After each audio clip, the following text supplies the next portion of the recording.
CBS Radio Mystery Theater presents...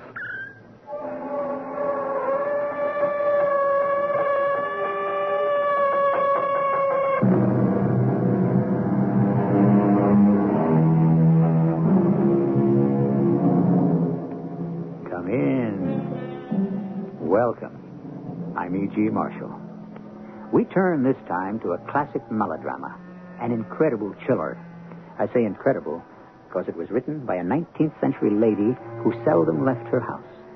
I speak, of course, of Charlotte Bronte, most famous of the three literary sisters whose strange brother, Patrick Branwell, was the prototype for some of the men in their novels. The day of the governess is past, but she was quite a fixture in the days when opulent mansions housed the wealthy, with a housekeeper and staff of servants who sometimes shared dark secrets. What's the matter with you this morning, Miss Jane? You look peaked. Another one of those terrible nightmares, Mrs. Fairfax. Such things are omens. My dead husband has been rising from his grave to tell me no good will come to this house. This house is the happiest home I have ever known. Then why do you dream of death and destruction? It must have been the storm. The moors were wild with thunder and lightning. I'm begging you, Miss Jane. Get away from here. Leave Mr. Rochester and Thornfield Hall alone before it's too late.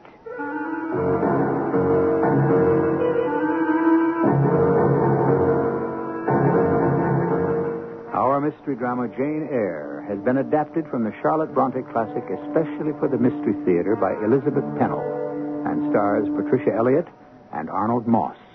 It is sponsored in part by Contact, the 12-hour cold capsule, and Buick Motor Division. I'll be back shortly with Act One.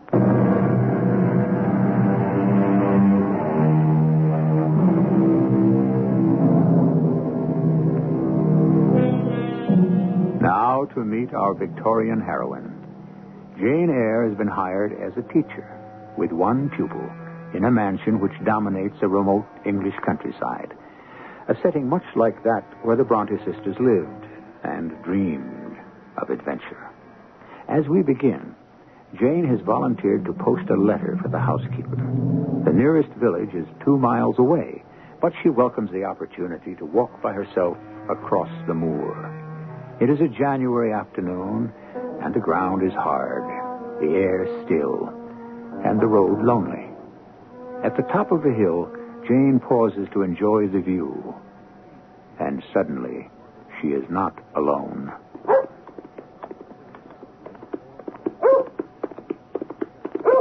First the dog, and then a man on horseback, galloping furiously.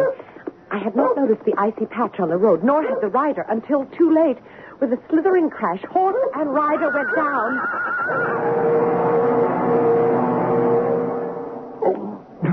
What the deuce? Are you injured, sir? I'm not sure. Let me help you. Oh, stand to one side. But you're hurt. I'll go for help. No. I don't seem to have any broken bones, only this confounded ankle. You can't stay here on this lonely road if you're unable to mount your horse. Where do you come from? Just below. That house with the battlements? Yes, sir. Well, whose house is it? Mr. Rochester's.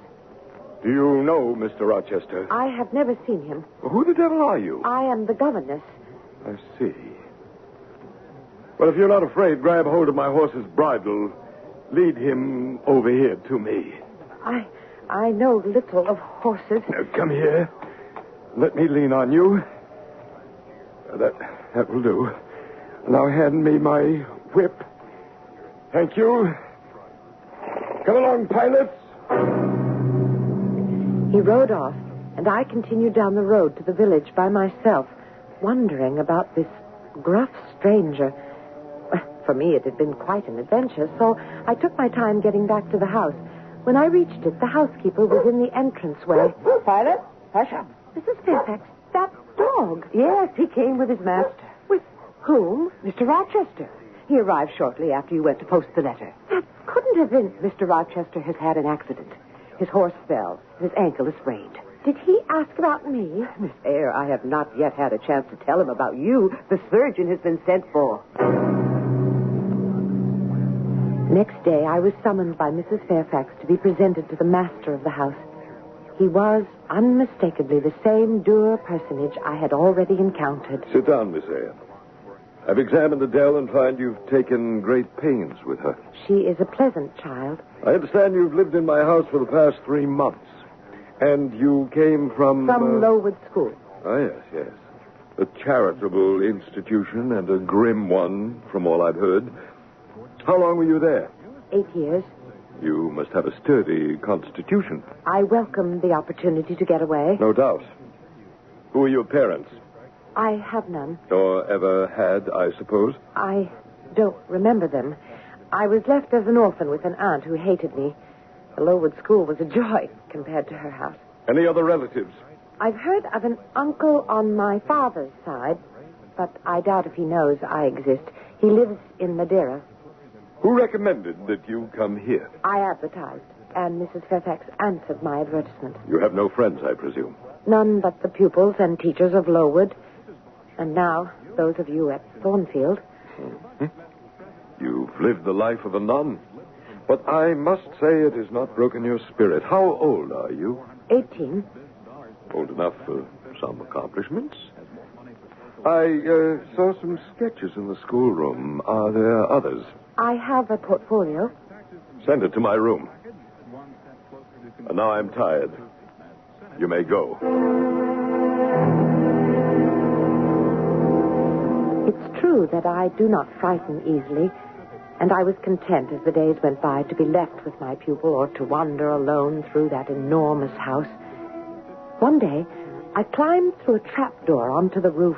Oh, a fine place for sketching. As I started down the 3rd floor staircase, this dreadful sound sent me running. Mrs. Fairfax!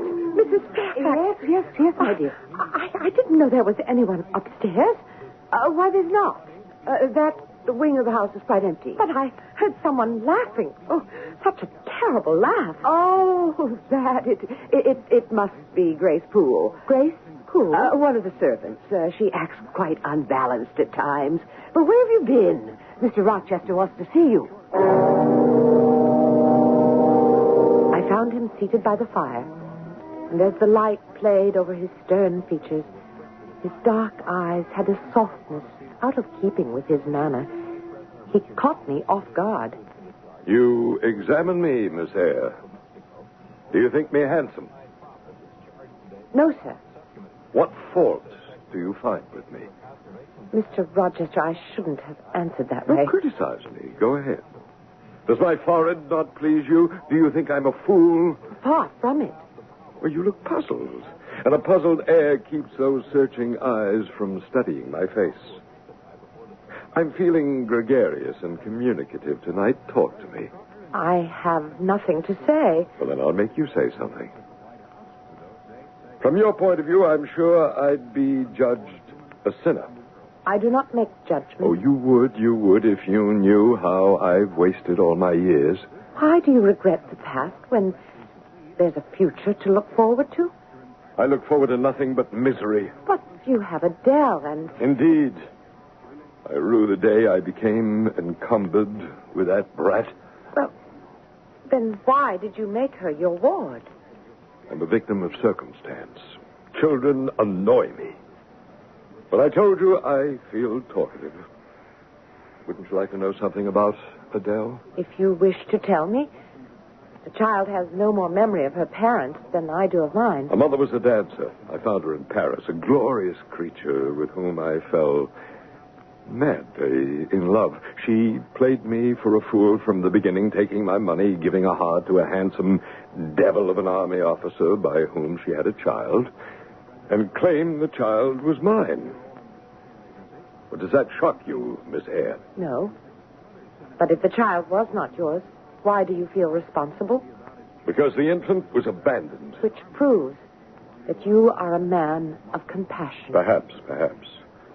But I have no feeling for that girl. The less I see of her, the better. And if you don't like my attitude, you're not compelled to stay here. Oh, now you have shocked me. Adele is a lonely little orphan, forsaken by her mother and disowned by you. Already she leans on me as a friend, and I will do my best to comfort her.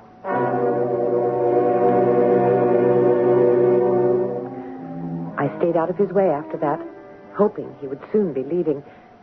Then one night, I was awakened. That terrible sound again, followed by a moan which came from just outside my door. With shaking hands, I put on my robe, opened the bedroom door, and... Who's there? Who is there? In the far distance, someone was climbing the stairs. And very faintly, a door closed. At my feet, on the matting of the floor, a candle burned in a low candlestick. I picked it up and walked along the corridor, drawn by the strong smell of smoke. A door, usually closed tight, was ajar. Mr. Rochester's bedroom, and the smoke was coming from there, billowing out and getting thicker. Mr. Rochester! Mr. Rochester! Wake up! The draperies at the head of his bed were on fire. I grabbed a pitcher from the washstand and... What the devil? A fire, sir. Get up quickly. In the name of all the elves in Christendom, is that Jane Eyre? What have you done with me? Your bed was on fire. But what brought you to my bedroom? There was someone in the hallway. Someone who cried out and then went upstairs. I see. You said you saw no one but heard a cry. Yes, I thought it must be that Grace Poole. Exactly so. The unfortunate woman has nightmares.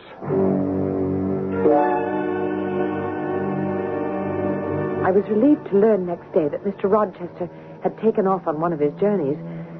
But when he returned, I saw quite a different side of his complex personality. Oh, Miss Jane, it's nice to have music and laughter in the house. I thought I heard singing last night. There are ladies staying here? Mr. Rochester has brought several guests. There's Mr. Mason, Mrs. Eshton and her daughters, and I wish you could catch a glimpse of Lady Blanche Ingram. What is she like? A great beauty. What a fine couple they make. I'm hoping that what I've heard may be true. And what is that? That they will be married.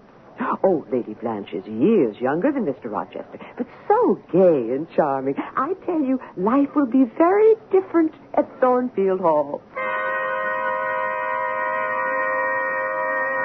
What has come over me? As I lay in bed, my heart is filled with a great longing. Severely, I say to myself, tomorrow, Jane Eyre, look in the mirror and draw your own picture faithfully without softening one defect. Omit no harsh line and write under it, portrait of a governess, disconnected, poor, and plain.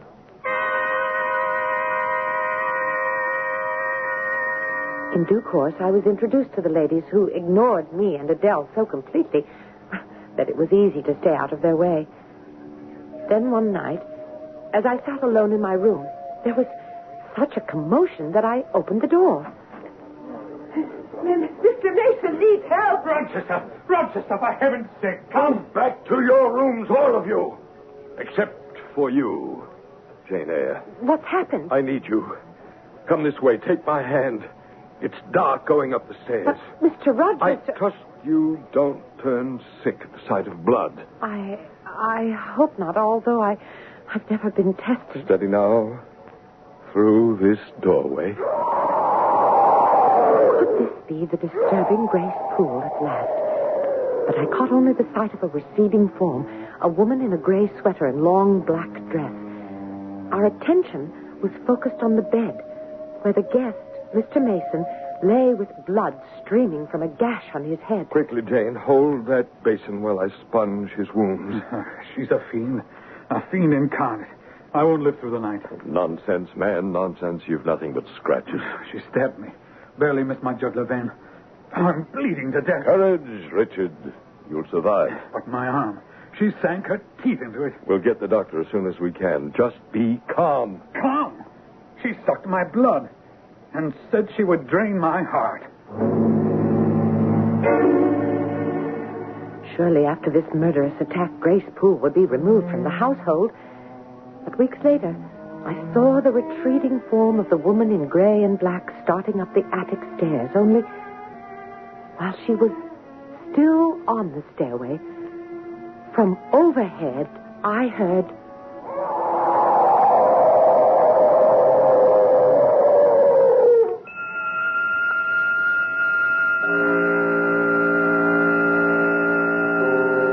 How's that for a chilling turn of events? The upper floors of Thornfield Hall appear to be occupied by demons, not the least of which is the murderous Grace Poole. Why would such a servant be left to roam the corridors? And what brings on a laugh which now seems to be disembodied? I assure you that more harrowing developments lie ahead. I'll be back shortly with Act 2.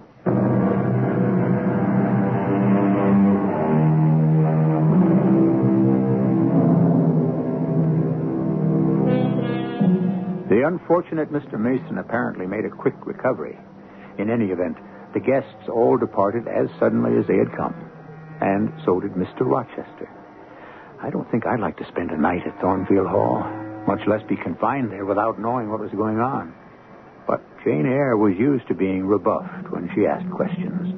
And in spite of her strange environment, she had never enjoyed such a life of ease.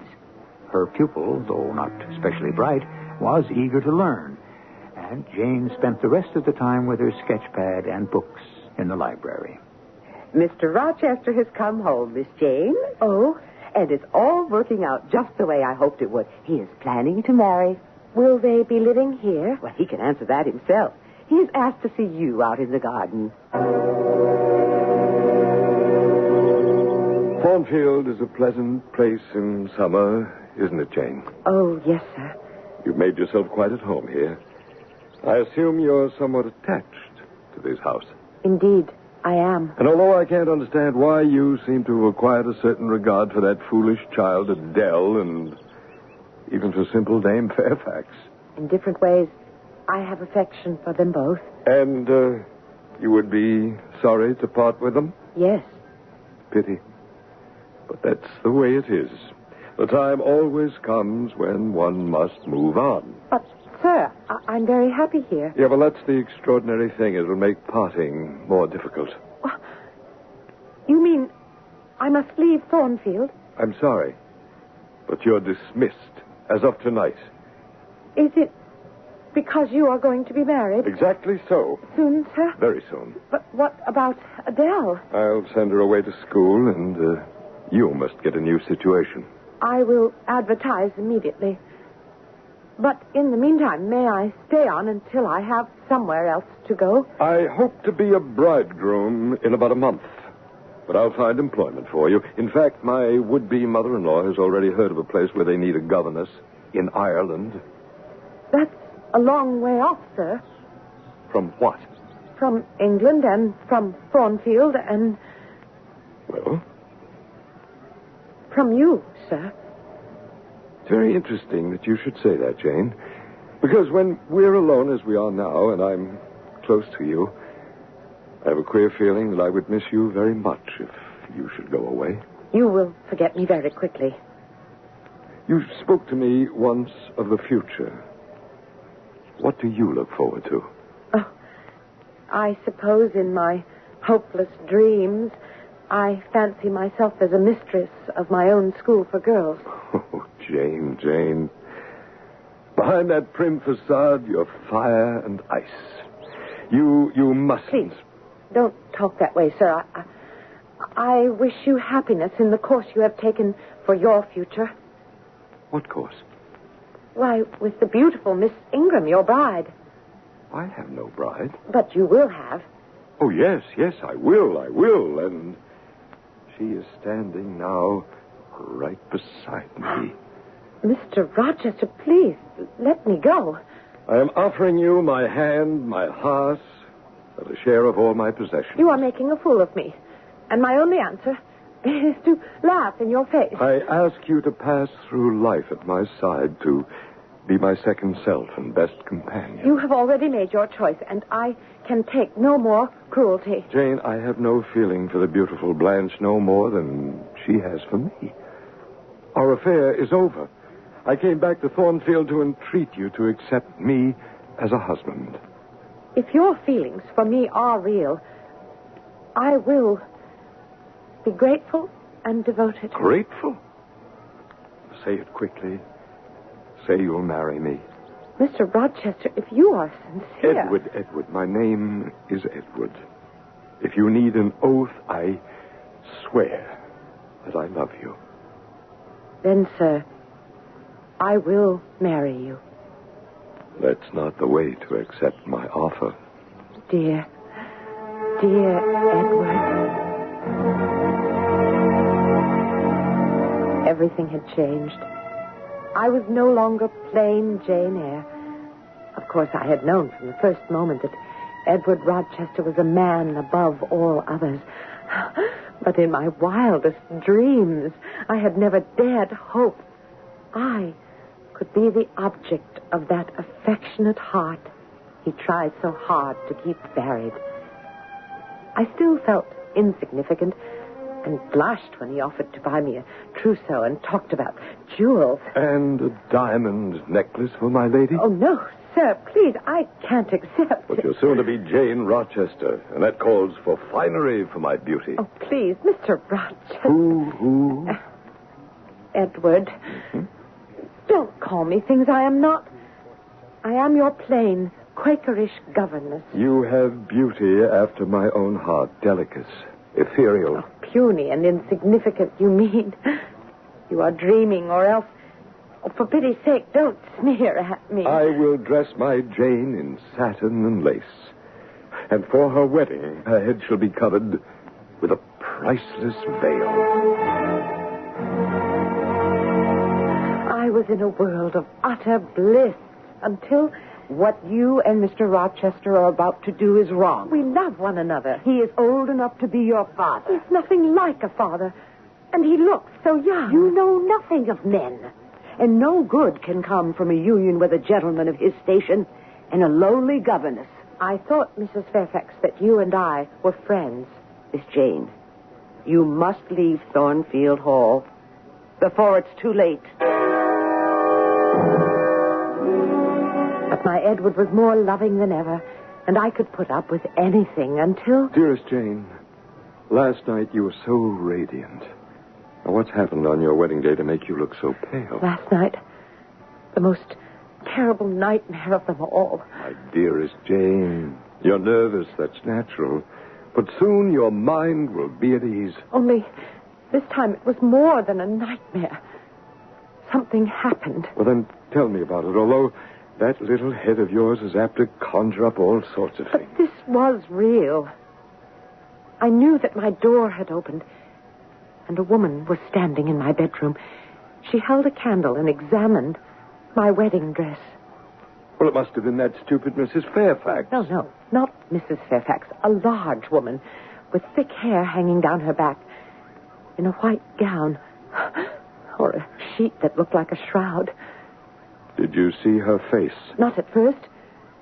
Then she moved stealthily toward me, and the candlelight caught her features. Oh, hideous, savage, like a vampire. And as she leaned over me, I would have screamed in terror, except no sound would come. She blew out the flame and glided from the room. A most unsettling dream. But after tonight, Jane, you'll have no more, I assure you. But that's not all, sir. Well, surely you didn't attempt to go after her. I was so frightened, I believe I fainted. But when I woke, it was light. And oh, Mr. Rochester, my beautiful veil. It had been torn to shreds. My poor No, Jane. you see, sir, it wasn't a dream. No, I suspect the vindictive Grace Poole.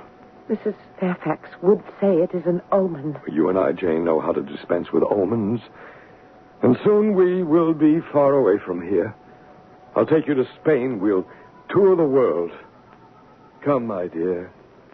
This is the happiest day of our lives.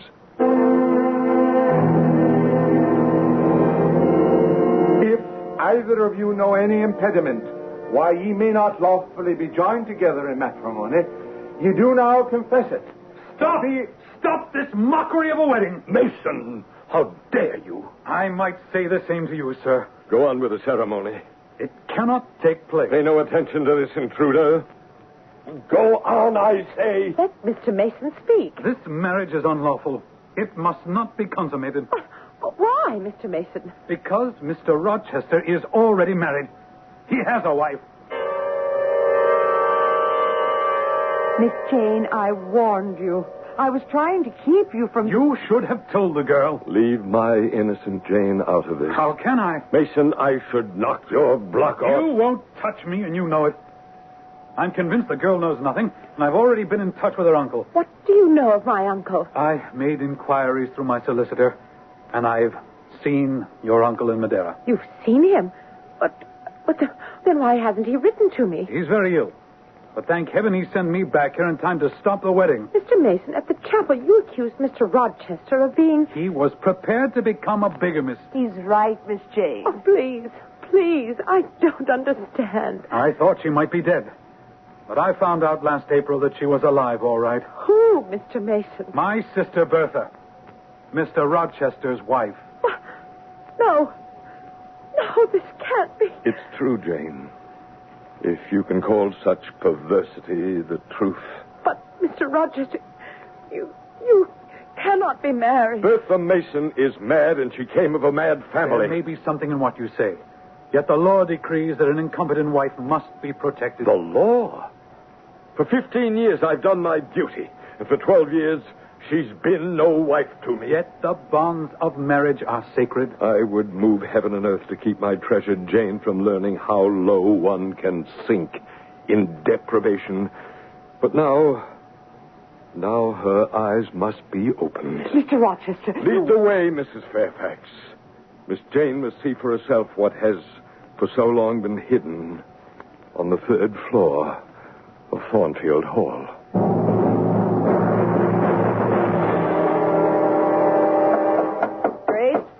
Grace Poole, unlock the door. Go in first, Mason. Sometimes she responds to you. What if she responds the way she did last time? Go on, you coward. She's with her nurse. Watch her, Grace. She's not to be trusted. Oh, it is. That's the woman who came to my room last night. Or can she be a human creature? Careful, miss. She sees you. Wait until Mrs. Poole has her cornered. She is so cunning. We'd better leave. I know how dangerous she can be. And that, Jane Eyre, is what they call my wife. Now we know the secret of that ghostly 3rd floor of Thornfield Hall. Picture, if you will, the scene Jane Eyre was forced to witness. The door was unlocked by the stolid Grace Poole, a somber matron, gray and black. But behind her, groveling on all fours, a wild creature with long hair hanging over her face, like some fearful beast of the jungle. We will mercifully close the door before continuing presently with Act 3.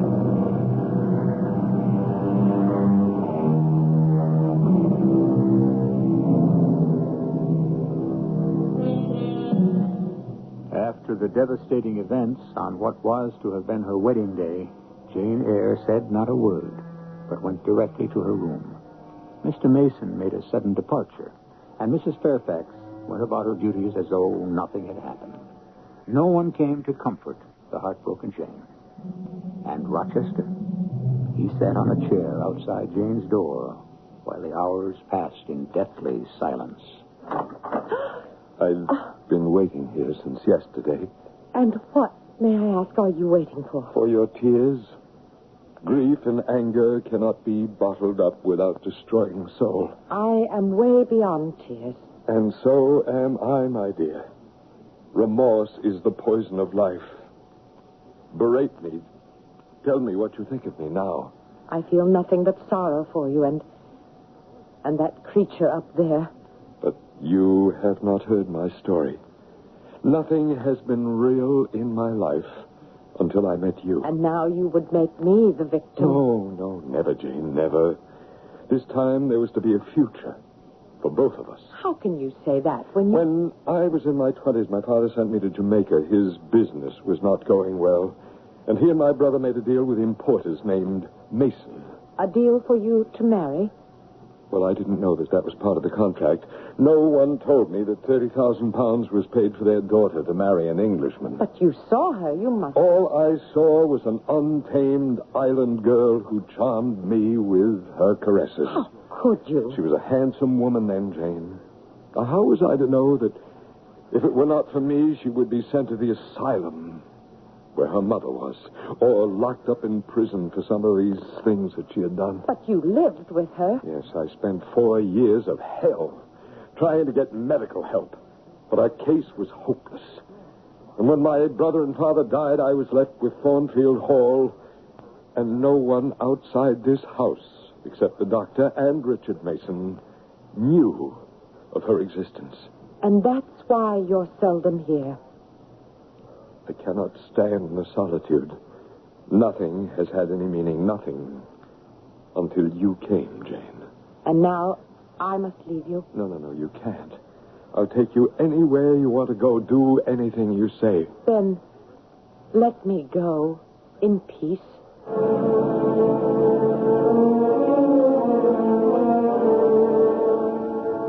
I left Thornfield Hall in the dark of night and can scarce remember how I stumbled over the moor until I reached the village. It was almost dawn when I found a sleepy man with a carriage. I showed him what money I had and asked him to take me as far as it would go. He put me off at Whitcross. You want a room at this hour of the morning? No, I'm looking for employment.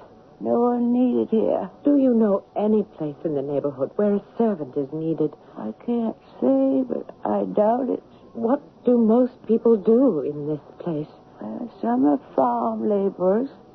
Some work at the needle factory and the foundry. Do they employ women? Nay, it's men's work. But then what do the women do? We're poor folk, Mum. And poor folk get along as best they can. Where can I get some food? Well, bed and board right on the premises if you can pay the price. But I can't. Well, then it's off with you. But where can I go? There's the Reverend Rivers out at Moorhouse. How do I get there? Take the road going that way, but it's a long walk. The walk was endless, and a storm had come up. I pulled my thin coat around me. I was soaked to the skin. At last, a prison-like structure rose through the mist, and before I could reach the knocker, I collapsed on the doorstep. Well, young lady, you've finally come around. This is Moorhouse? Yes, and I'm St. John Rivers. And now you must tell me your name and how I can get in touch with your family. My name is Jane Eyre, but I have no family. No relatives at all? An uncle. If you will give me pen and paper, I will write to him. Where does he live? In Madeira. Oh, that's far away. Give me the name of someone nearby who can come and fetch you. There's no one. Please, Mr. Rivers, you must help me.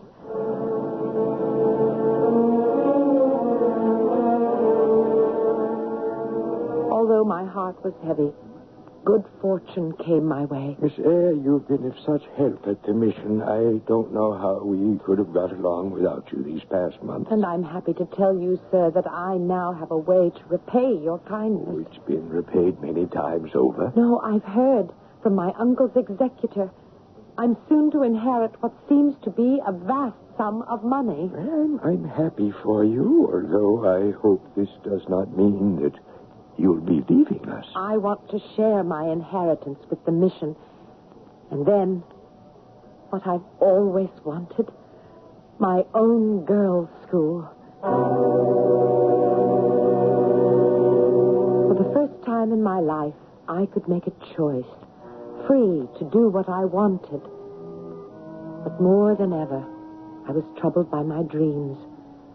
This time of a stern face with tender eyes, a rough yet gentle man who haunted my days and nights. His voice became more insistent. I heard it everywhere.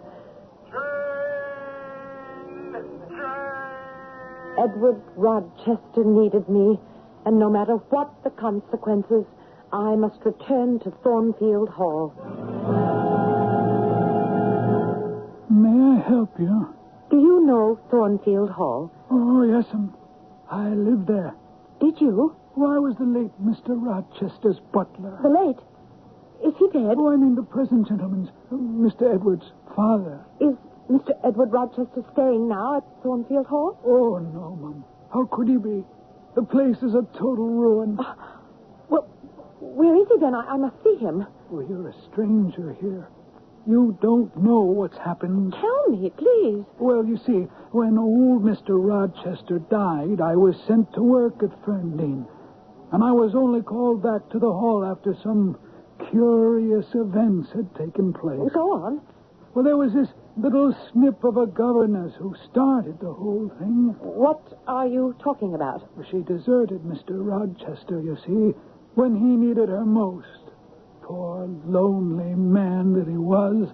When Mr. Rochester's ward was sent off to school and Mrs. Fairfax went to live with her sister, I was called back to look after Mr. Rochester. Please, man, where is Mr. Rochester?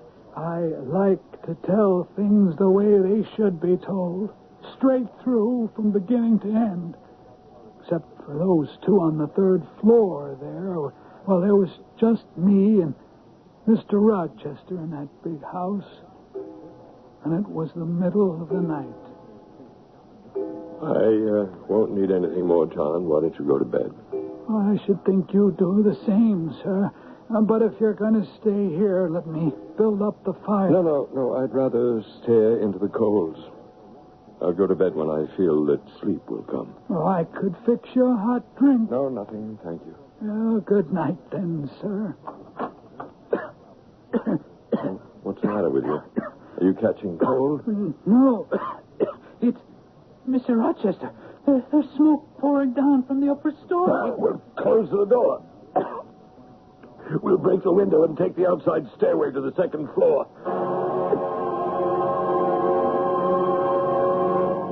The left wing of the house is on fire. Where is Grace Poole? Fast asleep, I imagine. Sometimes she takes a drop too much. That's what I'm afraid of. And when Bertha gets loose, anything can happen. Look, sir. Up there in the roof. Mrs. Rochester. Good Lord. Bertha! Bertha! Oh, she'll be consumed by the flames. Let's get to her. Oh, you can't, sir. Pitiful as it is, there's nothing you can do. I must try. Bertha! Sir, let her go. Bertha! She's jumped. Mr. Rochester, look out, sir.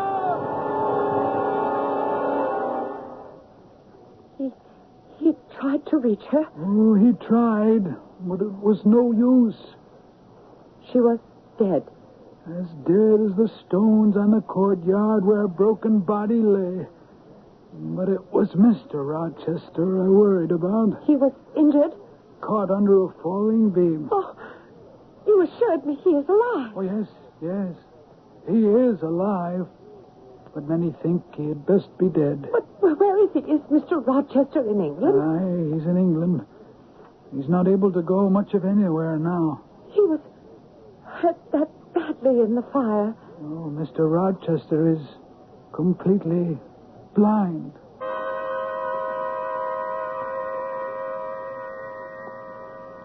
I will pay you well to take me to this place where Mr. Rochester is staying.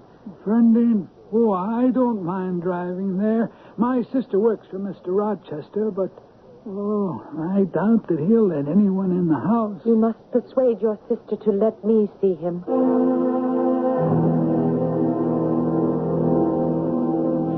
Ask your sister to give me the tray. I will take it to Mr. Rochester. Oh, I hope we're not doing wrong by letting you into his house.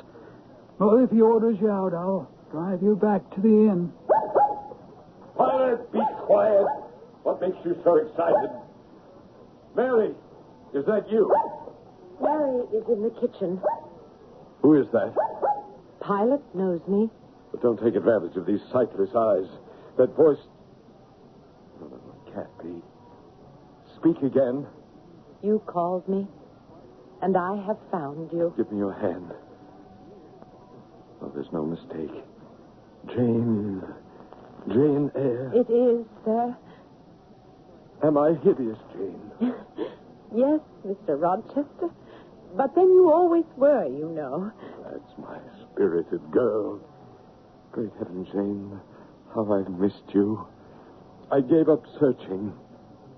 Where have you been? It's a long story, sir.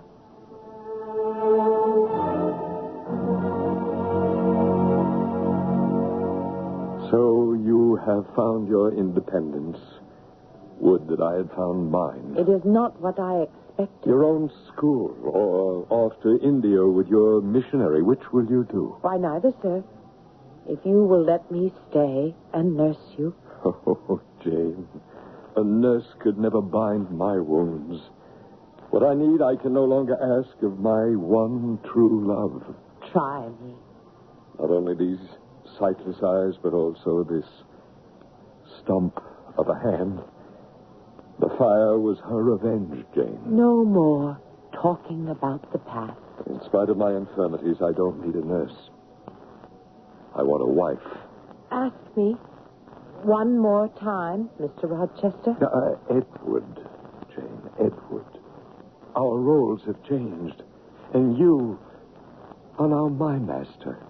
We are two sides of the same coin, Mr. Rochester, and no one can split it in two.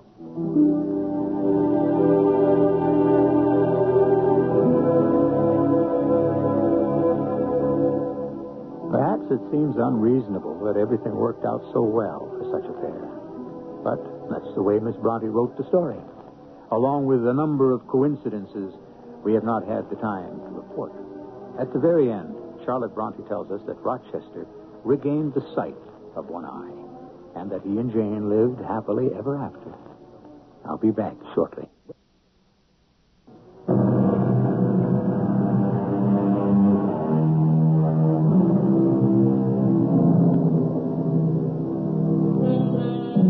The Gothic novel was very popular in the 19th century, and it's back in style today.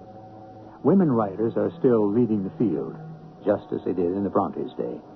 There seems to be renewed interest in ghostly mansions, orphan girls, and bold men, both dashing heroes and those with evil intent. I hope you agree that such fare makes good listening. Our cast included Patricia Elliott, Arnold Moss, Lloyd Battista, and Anne Petoniak. The entire production was under the direction of Hyman Brown. This is E.G. Marshall inviting you to return to our Mystery Theater for another adventure in the macabre. Until next time, pleasant dreams.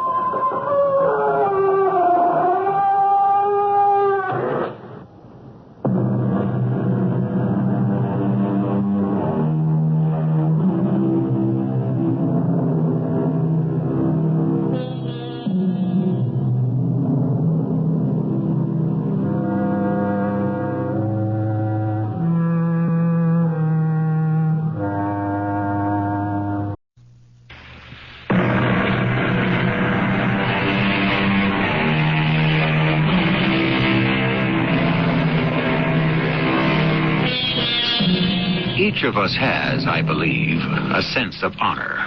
Though we don't talk about it or perhaps even know we have it, yet we know or feel that there are certain things we simply would not do, would not say, would not permit ourselves even to think or feel. Things that would devalue us in our own eyes, cheapen us, degrade us, make us less worthy of respect even, and perhaps, most of all, self-respect, which is, I think, our most cherished possession. Such is the nature of the thing called honor. Such a lovely day it was. The bluest of blue skies, little shreds of pure white clouds, a pair of cardinals wooing each other in the big elm tree. It seemed there had never been such a day. And I felt triple smug as I contemplated the tea I'd set out for us. Tiny sandwiches, cucumber, watercress, and pastries so light and fragile they melted in your mouth. I sat back and looked at the others, enjoying themselves. My husband, Arthur, my son, Paul, and his fiancée, the lovely blonde Enid. What a day. What a day. Precisely what I was thinking. What a day. I hereby nominate this day for Day of the Year. All in favor? Aye. There never was such a day. Exactly what I was thinking, my exact words. You two do that often. Do what? I think the same thing at the same moment, the same words. Well, come to think of it, we do. Oh, wait till you and Paul have been married for 30 years. You'll see. It's one of the rewards of marriage. Offsets the penalties. Arthur, really? Oh, only teasing, my dear, only teasing. All the same, we agree. It's a great day. A perfect day. There'll never be another one like it. Now, you're not going to believe me, but that's what I was thinking at that very instant in those very words. I mean it. It's true.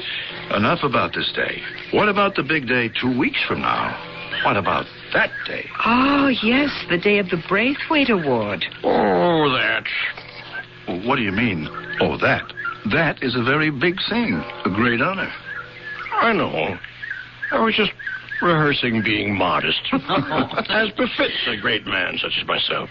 Or as I shall be once I've received the Braithwaite. I expect all of you to let me go through doors first, give me the best part of the steak, address me as sir in low, hushed tone. Rise and bow as you enter the room. I know how to curtsy. I learned years ago in dancing school. I never knew it would come in handy, but now... How would it be if we all just agreed to be silent while you talk? I think that would about cover everything. Forget all the other tokens of respect. Just let me do the talking.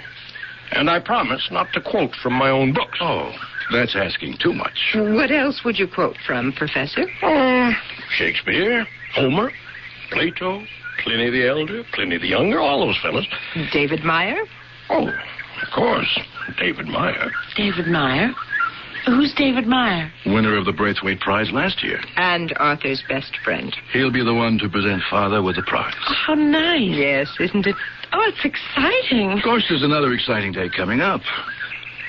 Shortly after. Why, whatever do you mean, Paul? The wedding, of course. Oh, yes, the wedding. You sure you want to tie yourself to this young man, Enid? Positive. Risky business. Now, Arthur. Marriage is full of pitfalls, hidden risks. Look who's talking, the perfect husband with a perfect wife. Enid, if Paul gives you any trouble, at any time, I want you to promise me one thing. And what's that, Professor? You'll come to me. Well, all right. Personally, I think she should come to me. Well, you're the last person, Now, Jill. listen, there isn't going to be any trouble. They're both young and beautiful, and they're going to get married and live happily ever after. There's always trouble. Oh, you know what? It's getting chilly. Always. Why don't we go inside? Of one sort or another. Oh, Arthur, stop mumbling. We're going inside. Let me help you with the tea thing. Oh, thank you, dear. We'll just pile everything on this tray. Come on, Arthur. We're all going inside. You go ahead. You're not coming? Soon. I'll join you in a minute or two. Oh, Enid, let Paul carry the tray. It's too heavy for you. You sure you want to stay out here, Father? It's really getting a little chilly, Professor. Hardly any sun left at all. It's the blue hour. The most beautiful time of the day. The blue hour? Is that what it's called? Yes, the hour before the light fades. Yes. Everything is blue, isn't it? Even the air is blue. The day is going to end, but it's waiting, putting it off, hesitating, giving us one last chance to see all the lovely things before they vanish. Well, beautiful as it is, I'm beginning to feel a chill. So am I. Let's go in. Arthur, you sure? I'll join you presently, when the blue hour has ended. Oh, Enid and I piled into the house. We took the tea things to the kitchen and washed them. Then we went into the library, lit a little fire in the coal grate, and talked about plans for the wedding. Then Paul said he was going to take a nap before dinner. Enid had some notes to write, she said. And I, looking out the window that faced the lawn, saw that it was nearly dark. Not blue anymore, but fading to gray. And I thought with the start of my husband. He'd been out there for nearly an hour. Reproaching myself, I hurried outside. And there he was, just as I'd left him. Arthur, what's got into you? It's been almost an hour. I'd have brought you a sweater if I had any idea you were going to stay out this long. Really. At your age, you should know better. Now, come along. There's a fire in the fireplace. You can warm yourself. Arthur? Did you hear me? It's getting dark. Arthur? Are you all right? For heaven's sake, say something. Say something. Help me. What? What did you say? Help me. What do you mean, help you? With what? Help me, Emma. What do you mean? You help you to get up? Are you in pain? Pain. Where does it hurt? All around me. What do you mean? How can it hurt all around you? Strange. I feel strange. Strange? What does that mean? Just strange. All right, I'm going to call a doctor. No. Don't do that. Arthur, I can't let you sit there. Let me call a doctor. That nice one that lives down the road. No, doctor. No. Why not? For heaven's sake, why not? Because I wouldn't know what to say to him. You don't have to worry about that. He'll look you over He won't find anything. Arthur, my dearest, what is it? Tell me. Tell me. What is it? I don't know. But you must know. Now, you think. You think. I can't. You mean you can't think? It just happened. What? What happened? I don't know. It just happened. Now, sweetheart, listen. We were all sitting here having such a good time. Paul and Enid and you and I. We were. Were we? You certainly remember that. I think I do. You think you do? It was only an hour ago. Is that all it was? Then we went into the house and we left you out here because you said you wanted to watch the Blue Hour. You remember saying that, don't you? Somebody said that. You said it. You said it was the most beautiful time of day. I guess I did. I guess I did say that. But that was before. Before what? Before the terror descended.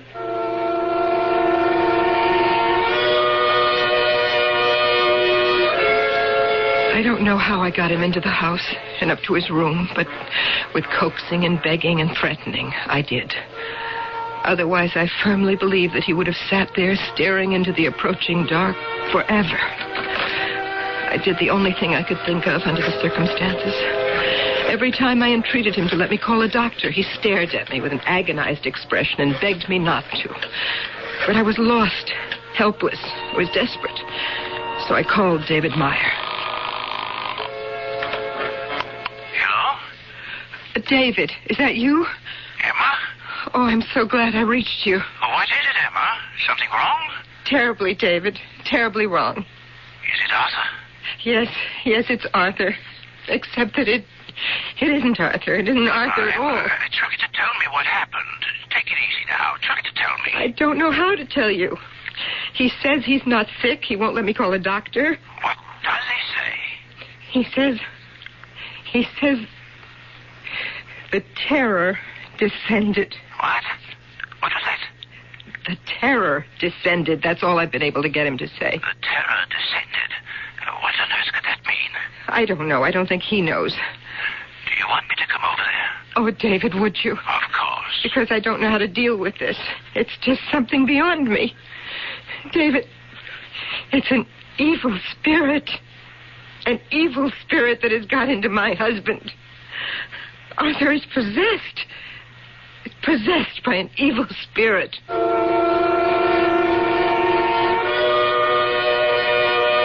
What is the mysterious thing that can happen to any of us to transform joy to despair, gladness to misery? Need it be a cataclysmic event, a sudden and terrible loss, a failure of effort, a failure of love? I don't think so. I think that it can come from something so minute that there seems to be no way to discover its origin. For all I know, or anybody knows, it may well be an evil spirit. I'll be back shortly with Act 2. When you're looking for a durable cord for any household need, let True Value Hardware stores show you the ropes. Hi, Pat Summerall to suggest you see their wide selection of quality rope products from well...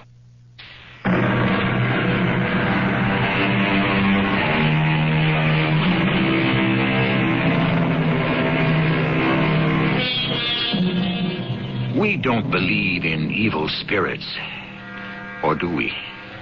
How often do we say, I didn't do that, or I don't know why I said that? Then why did we do that unintended thing, make that involuntary remark, think that unbidden thought? Did we do it, say it, think it, feel it?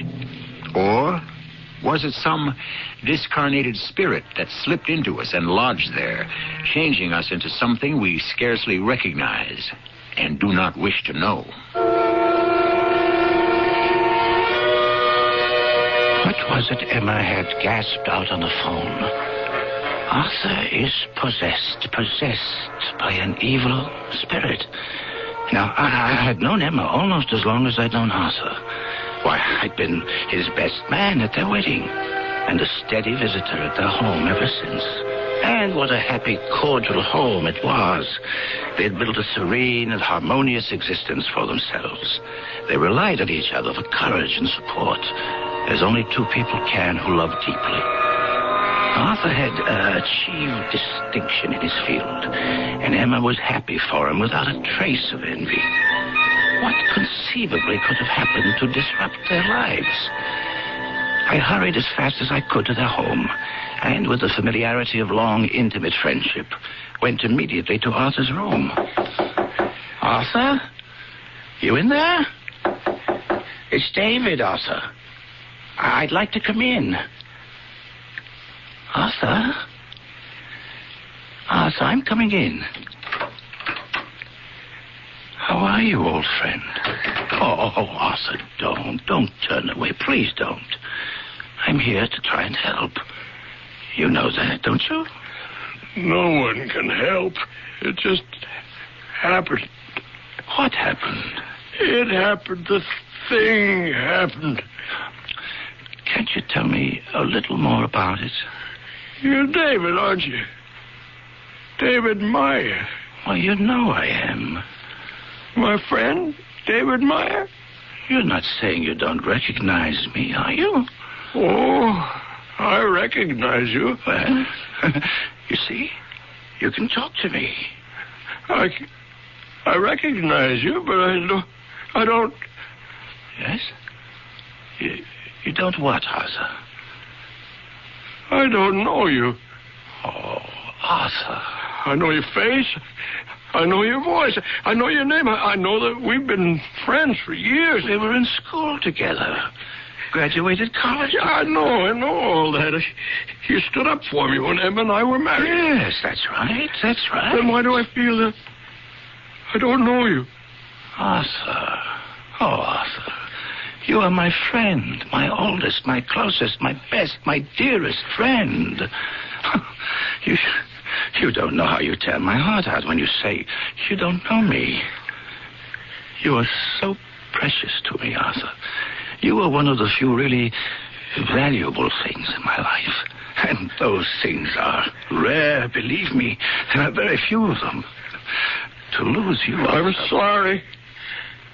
At least I think I'm sorry. I'm not sure. Couldn't feel worse if I'd learned that you'd died. Well, perhaps that's it. Perhaps I've died. Oh, don't talk nonsense, Arthur. You're here. You're well. You're talking to your old friend. I'm David Meyer. And your family, Emma and Paul, they're right downstairs. And Enid is there. She and Paul are going to be married. Yeah. You see? You're perfectly all right. No, because you, Emma, Enid, and Paul, you're all characters in a book I read. Don't say that. Or a play I've seen, or a motion picture. And you know what? Tell me. I'm a character, too. I'm perhaps the leading character. I'm not quite sure. Please, Arthur. Or am I dreaming everything? Have I dreamed my whole life? Never lived it at all, just dreamed it. I thought I was living it. Arthur, try and tell me. Try hard. What is it you feel right now? Can you give it a name? A name? A name? It must have a name. Doubt? Doubt? You said doubt? Doubt. And despair. And no help anywhere. And with those words, Arthur turned his face to the wall. And nothing I could say made any difference. He would not speak to me again. At last I surrendered to his indifference and left the room. Downstairs, a young pretty girl came up to me. Oh, you must be David Myers. And you must be Enid, who's going to marry Paul. Yes. Paul's mother said she'd call you. Yes. She's very worried about her husband. Yes. She thinks an evil spirit has entered into him.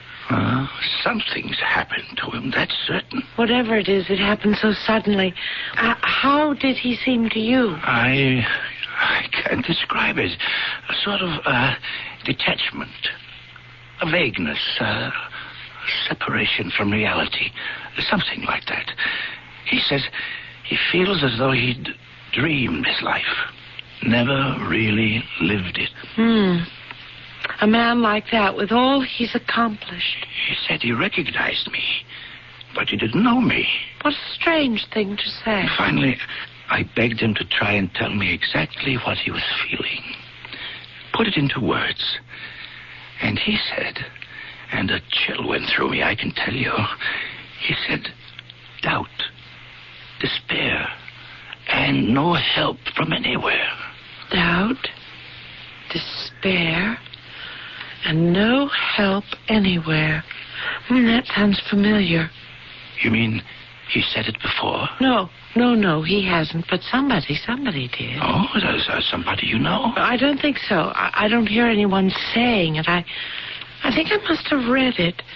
I majored in English literature in college, and I read a lot. I have an eidetic memory. I remember most things. I must have read those words, or words very like those words. I know where I read them. Henry James. Henry James. I've read all of Henry James. I don't remember. No, his father. Henry James Sr. Yes, and it was in one of his books. It happened when he was feeling quite well after a comfortable dinner, and the family had dispersed and left him gazing into the fireplace, and suddenly he quotes somebody. He writes, "Fear came upon me, and trembling which made all my bones to shake." Shakespeare, maybe. I don't know, but he goes on to say that it was an insane terror with no obvious cause. He could only think that there must be some damned shape squatting in the corner and sending out from its fetid breath personality influences fatal to life.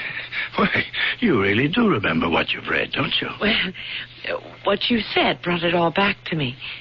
The last sentence I remember perfectly. I can see it on the page. An ever-growing tempest of doubt, anxiety, and despair, with absolutely no relief from any truth I had ever encountered. What happened to him? The doctors told him he'd overworked his brain. Others said, and they say it to this day, that he'd suffered a collapse, possibly due to the intrusion of an evil spirit. That's Emma's theory. But I don't believe it. Do you? I don't want to. Well, then don't. Come back to see him tomorrow, will you? And the day after, and the day after that. And you? Will you look in on him whenever you can? Every day. Together, Enid, together we will exorcise this evil spirit. I left the house with a lighter heart, a springier step.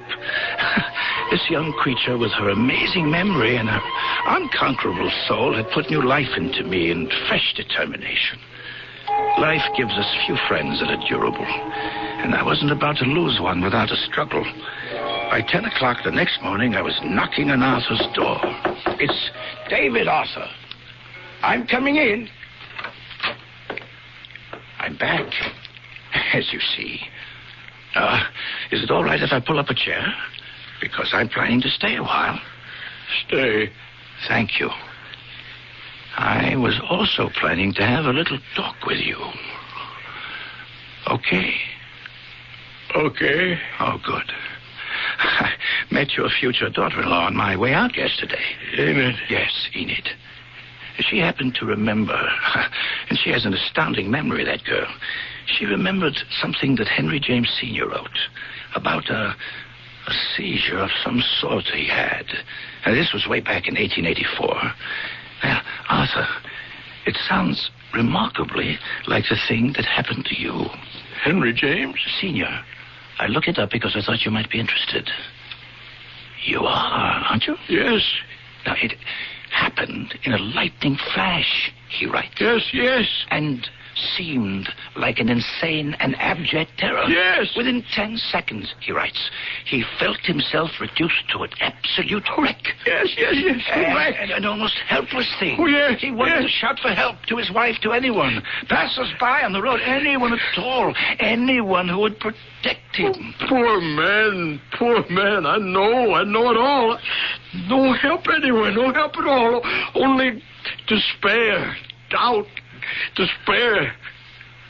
I thought you might feel better. A little. To know you're not the first.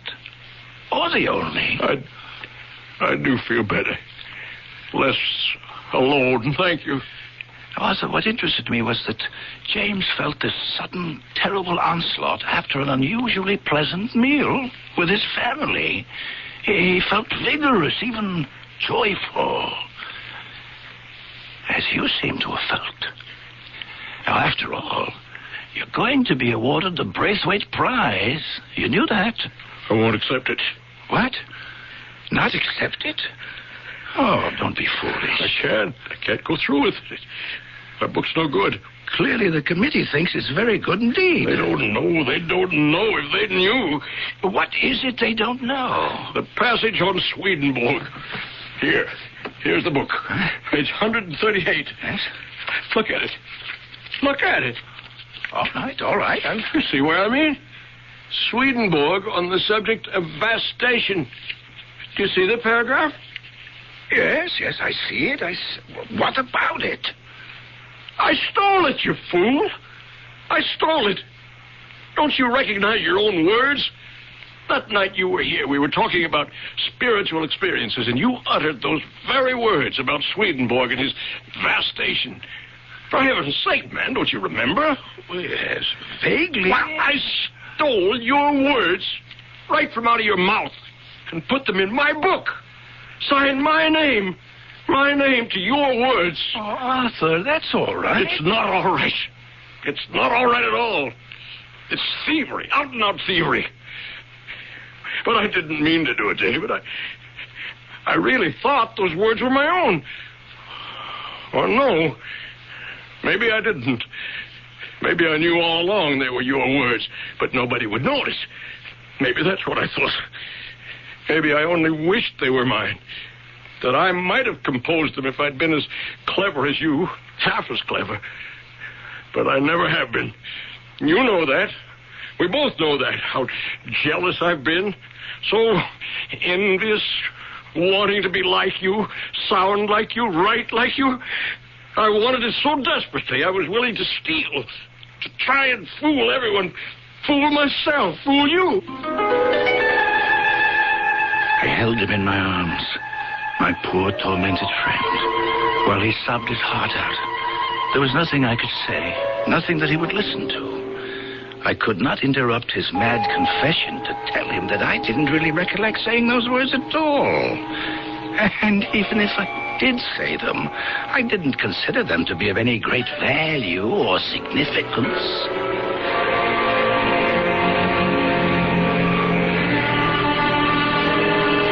Such are the things that torture a man of honor.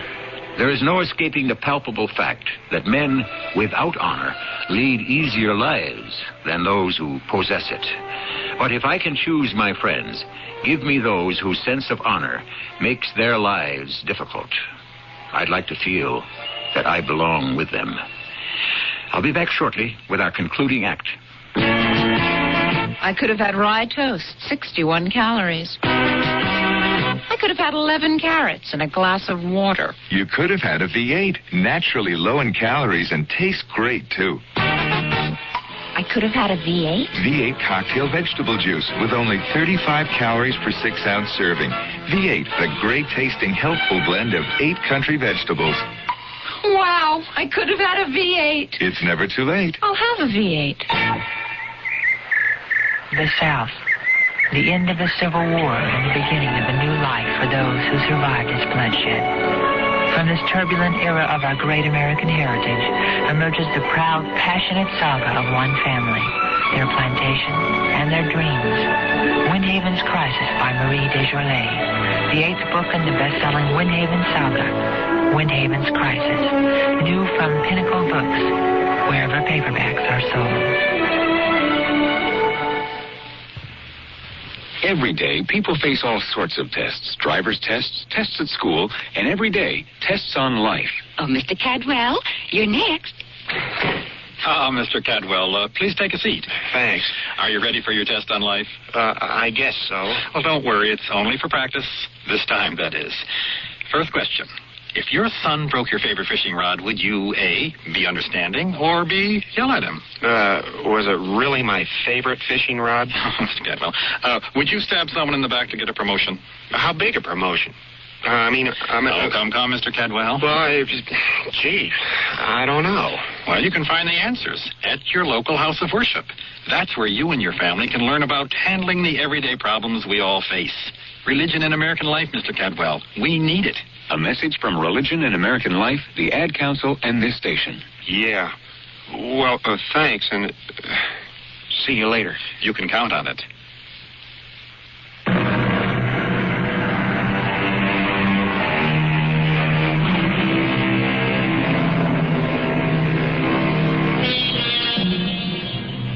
Perhaps it is beginning to emerge that a sense of honor is related to that old familiar thing called conscience. But I think we will find that honor lies deeper in the human personality than does conscience. Conscience forbids acts which are not somehow right. Honor forbids those that, while possibly permissible, are somehow shameful or unworthy, acts that a man of honor would not stoop to commit.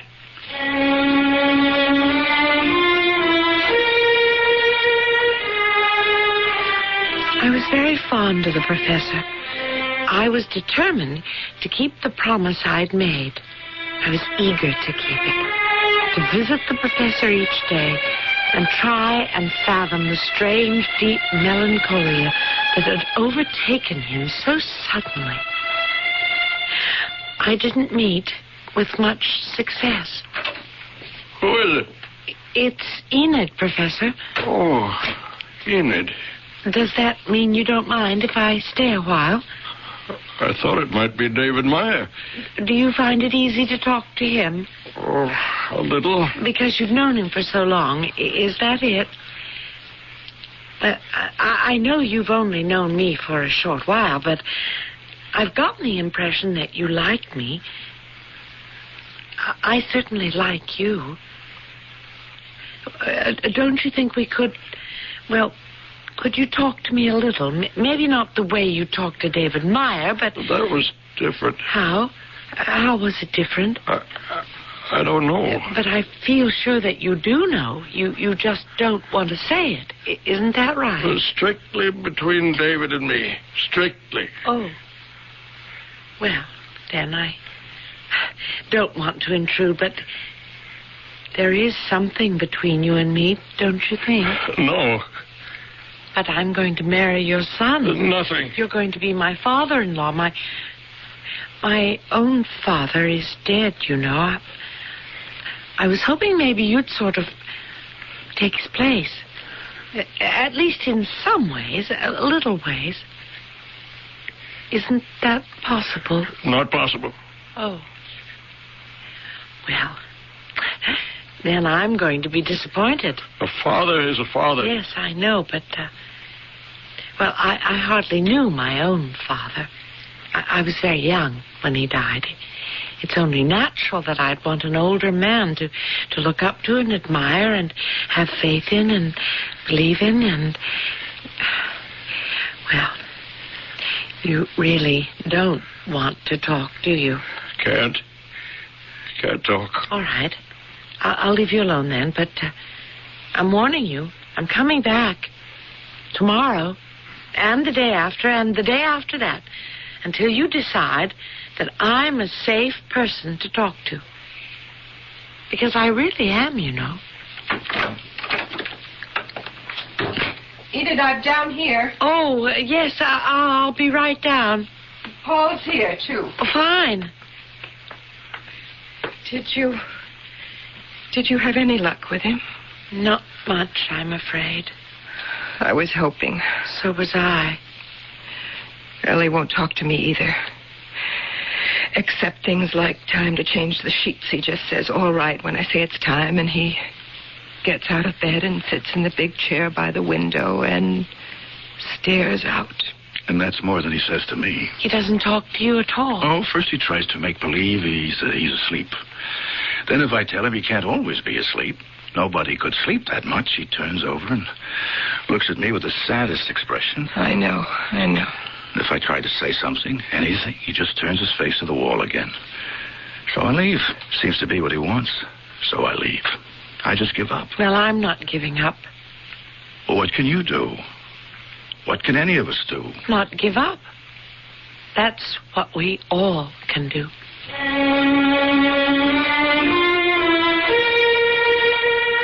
And I didn't give up. I went to his room every day. I talked of everything I could think of. The Braithwaite Prize, the wedding, where Paul and I would go on our honeymoon, when we planned to have our first child. If it was a boy, could we name him Arthur? Could we find a little house near there so we could all see a lot of each other? What had Paul been like when he was a little boy? Oh, everything. Sometimes he'd say a word or maybe two, but mostly he looked at me as though I were a strange intruder on something that didn't concern me. It was breaking my heart. But he was making me angry, too. I know, Enid, I know. It can be infuriating. But you said he talked to you, David. Yes, he talked to me. He still does. Some. Well, what did you do? What did you say? I mean, to make him talk to you. You must have done something. No, I didn't. At first, it was just the same with me. No interest, no response, complete indifference. I know. Oh, I know. But then, much to my surprise, my amazement, in fact, there was a breakthrough. How did it come about? What caused it? I started talking about the Braithwaite Prize. He's going to accept it, by the way. Well, of course he's going to accept it. Why wouldn't he? He had his reasons. Very insufficient ones, I might add. What were they, for heaven's sake? I'm afraid I can't tell you that. That's strictly between him and me. Funny. That's almost exactly what he said. To you? Yes.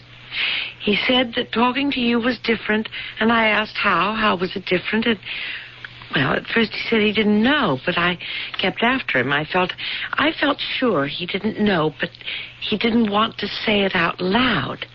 And then he said, almost the same thing you just said. He said, strictly between David and me. And he repeated the word strictly. Well, he was right. So, you're not going to tell me? No, I'm not. I can't. Well, if you can't, you can't. You're going to have to find your own way of reaching him.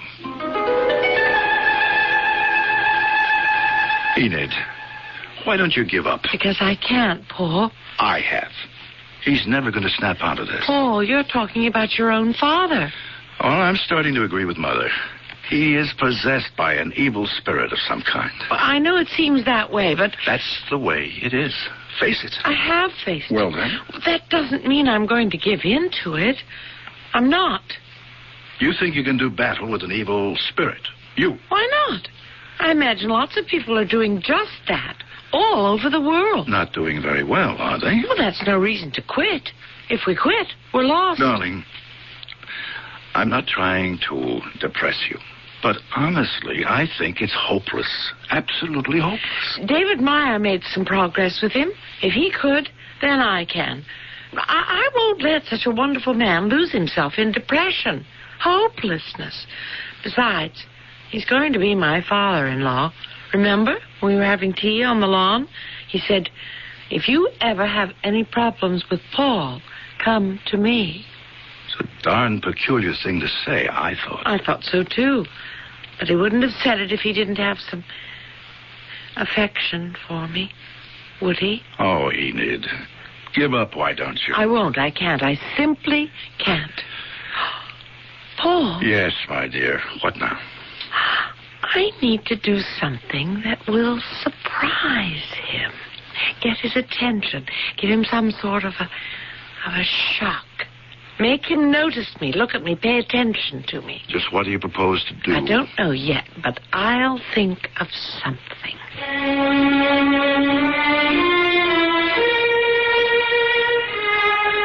When I went to the professor's room the next morning, I was filled with trepidation. I had no confidence in myself at all. Perhaps I was simply arrogant to think that I could waken the professor to the joy of living, expectation of happiness, to the fun of everyday life. Paul was right. I hadn't known him long. I didn't know him well. He might think me a presumptuous intruder. All the same, I forced myself to knock at his door. David? No. It's Enid again, Professor. Oh. I want you to look at something. Please? Please, won't you turn over and look at me? It's a surprise. Just for you. You'll be the first person besides me to see it. The very first. Even Paul hasn't seen it. Please? Please, I want you to. Oh, thank you. It's your wedding dress. Yes. Yes, it is. You're wearing your wedding dress. Yes, I am. Veil and all. The wedding isn't far off, and when I walk down the aisle, Professor, I want to see you standing beside Paul at the altar. I want you there. I can't do that. Yes, you can. And I expect you to. Don't you know? Don't you know that I can't? Don't you know that I'm the most depraved of men? That I am jealous of my own son.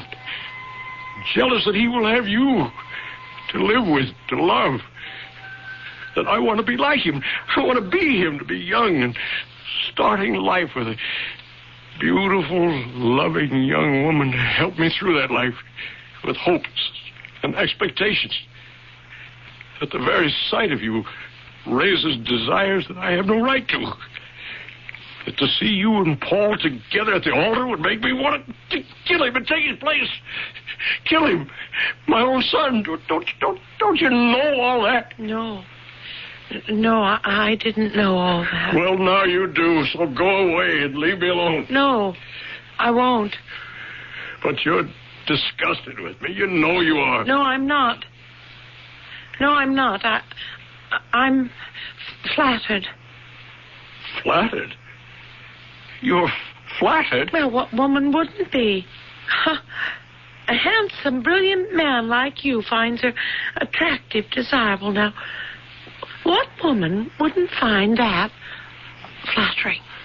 You don't think I'm a contemptible old man? No. I think you're a sensitive, intelligent, loving, yes, and attractive man who cannot endure the slightest, most fleeting thought that crosses his mind if he thinks it's disloyal or unworthy. You are a man of honor, Professor. Unrelenting honor. And I shall be proud to be your daughter-in-law.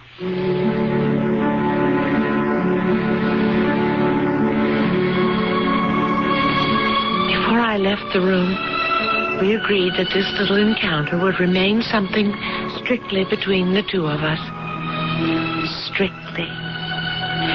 And when I walked down the aisle of the little church on that most important day, there ahead of me stood my beloved Paul, and proud and erect beside him stood my future father-in-law. As I got close to the altar, I smiled at this most honorable of men, and sweetly, with perfect understanding, he smiled back at me.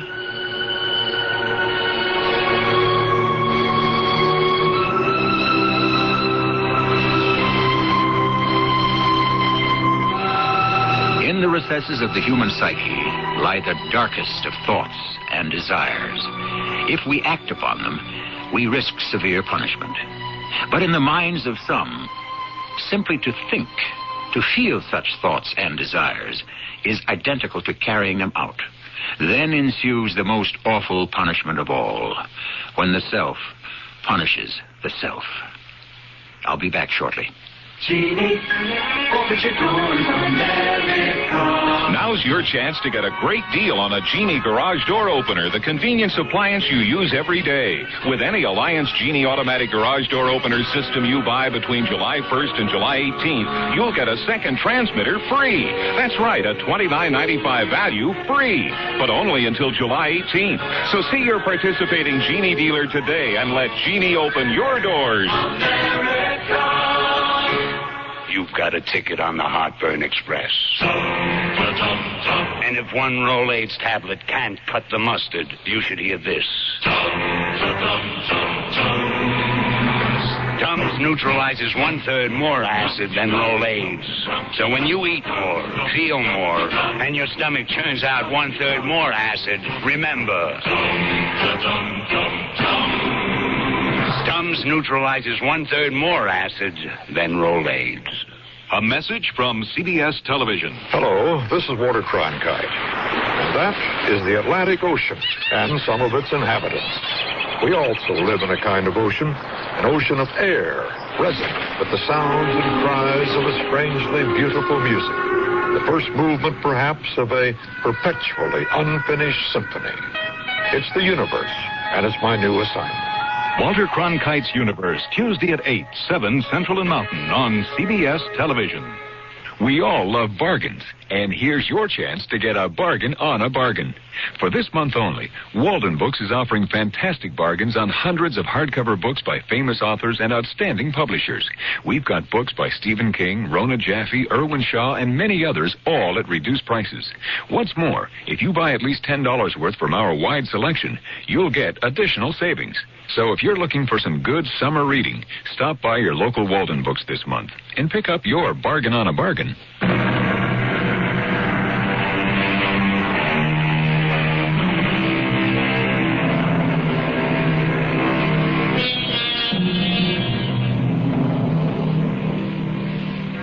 The shock of discovering heinous thoughts and desires within ourselves can be a critically debilitating, even fatal thing. If we cannot forgive ourselves for being less than we would like to be, we can collapse and resign from life. This is a risk, a grave risk, which is run over and over by the man of honor. Our cast included John Beale, Terry Keane, Patricia Elliott, and Bernie Grant. The entire production was under the direction of Hyman Brown. This is E.G. Marshall, inviting you to return to our Mystery Theater for another adventure in the macabre. Until next time, pleasant dreams.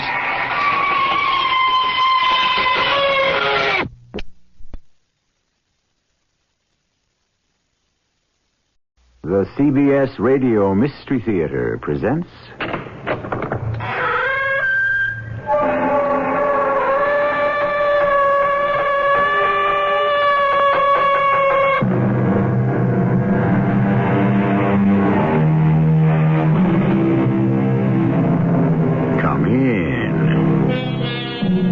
Welcome. I'm E.G. Marshall.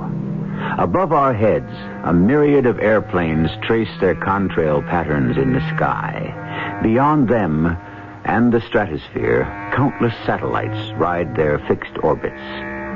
We have conquered the air. We are reaching towards space. But on a globe, 4/5 of which is covered by water, beneath the surface of the restless sea lies the real unknown. This story will take us there. I've made up my mind, Steve. It's up to you to decide. What's to decide? Count me in, Mr. Hunter. That's what I need to hear. Oh, one more thing. The name is J.C. Partners. Can't be strangers. We lived through this one, we won't be. Anything this big, one way or another, none of us will ever be quite the same.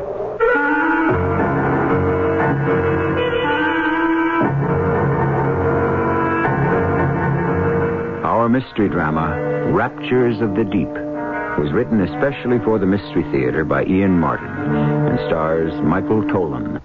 I'll be back shortly with Act One. Grease stain, oil stain, mud stain, and chocolate. When you want a tough stain out, shout it out. Now you can prove Shout's a mom's best friend. Before washing, just spray it on a tough stain. Wait a few seconds. Turn over the fabric and see how Shout penetrates right through to the other side. That's right. Shout saturates, really penetrates. It's almost like spraying both sides of the stain at the same time. So when you want a tough stain out, shout it out. I like pickles, but they don't like me. Send your stomach some Digel. I like pizza, but it doesn't like me. Send your stomach some Digel. Digel's special combination of antacid and anti-gas ingredients gives you fast, gentle relief from acid indigestion, heartburn, and gas in just minutes. I like hot dogs, but they don't like me. Send your stomach some Digel. For occasional use only as directed.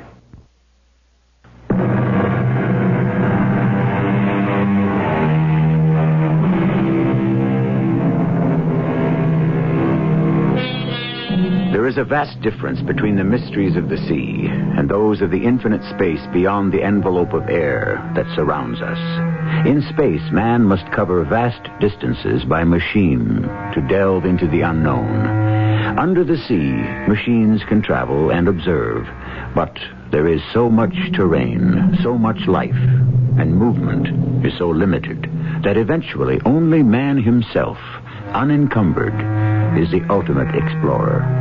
The diver, and in particular, that special breed of men, the scuba divers.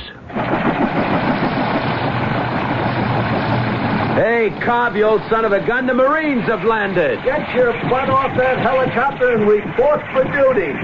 Where's your gear? Johnny, the pilot's going to dig it out for me. It's stowed in the tail. There's no time. This is a big one. You can dig out your own gear. I'll help you with it. I got a car waiting, and I'm driving you straight to the Pandora. The what? Pandora. That's the name of J. Calvin Hunter's ship. Ship? You can decide if you want to call her a boat when you see her. By me, the Pandora's a ship. The dame who opened up the box and let all hell loose. That's her. Well, why would he want to call his yacht that? Better ask him. I don't know. It smells like trouble. When have you and me ever got into anything else? This one, we'll never forget. The name is Steve Carr, but it didn't start out that way. The real name, the ethnic one, is Stefanos Karalis. Both my mom and dad are from Greece, and I still speak Greek as well as I do English. Me and Cobb Straker were in the Navy together, frogmen, and after we got out, we went into the salvage business. What I mean is, we handled a lot of jobs, but only on the number one jobs did we work together. Matter of fact, we hadn't seen each other in 6 months. I'd been working on some offshore oil rigs around Galveston, while Cobb had been keeping a finger on the pulse of what we really care about. Buried treasure. He stayed with the firm's base in Freeport, Bahamas. We had a lot to catch up on in the car. So Galveston worked out? Yeah, finally. What happened to your cake? Oh, we found the Estrelita okay, in about 40 fathoms. And? Just the ribs, and pretty well broken up. The keel was still there, and enough of a stern to identify her. 2 cannons, one eaten away so badly it was scarcely worth raising. The other in fair condition. But the treasure? Who knows, buddy boy? You fish around the Bahamas, the Caribbean. A lot of folks might have been there first. Or storms, drifting tides, or maybe she didn't have gold aboard in the first place. Well, the hazards of our business. So tell me about this prize pigeon. J. Calvin Hunter? No. Why not? Because I want you to set up and listen to him yourself. This could be big, Steve. Really big. Or just so much hogwash. I want to let you judge that for yourself. We hadn't far to go to the wharf where the Pandora was moored. Cobb was right. This was a ship in every sense of the word. She was almost 200 feet overall, beamy, and for sure well over 2,000 tons.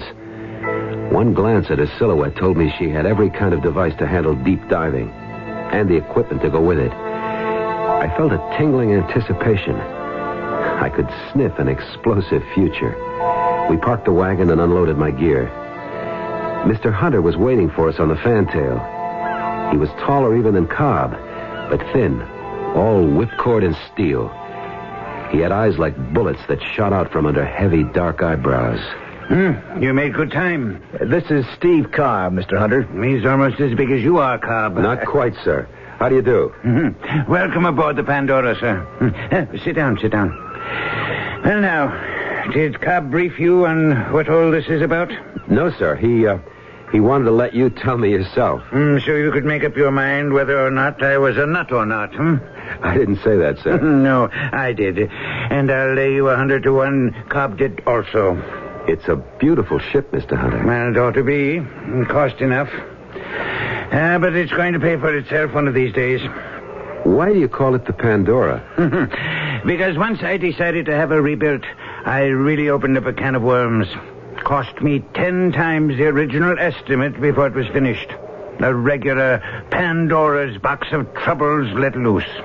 I was beginning to think she was jinxed. Then why saddle her with the name? It suited my whim.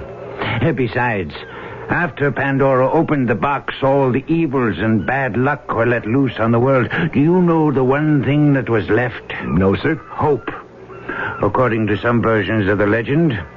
So, that's good enough for me. We're going to need a lot of it where we're going. Just where is that, sir? I'll make it short and sweet. In 1663, April of that year, the Spanish sent out a convoy guarded by their heavier ships of war bound for Spain. While it was carrying some valuable cargo, it was merely a decoy, as all the supposed merchant ships were heavily armed. To decoy the British into attacking? Right. A decoy for what, sir? First off, to try to lure enough British and French privateers into destruction and clear the seas.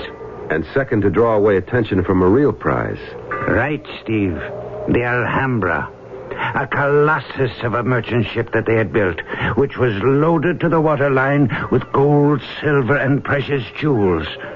The value even then was in the millions. Today, it could at least run to $500 million, perhaps more. They sent her out alone? No. She was convoyed by 2 smaller men of war, and she took a different route.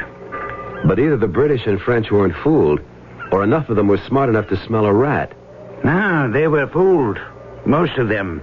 But not 3 heavily gunned British privateers who were lying in wait for them. The weather was lucky for the British.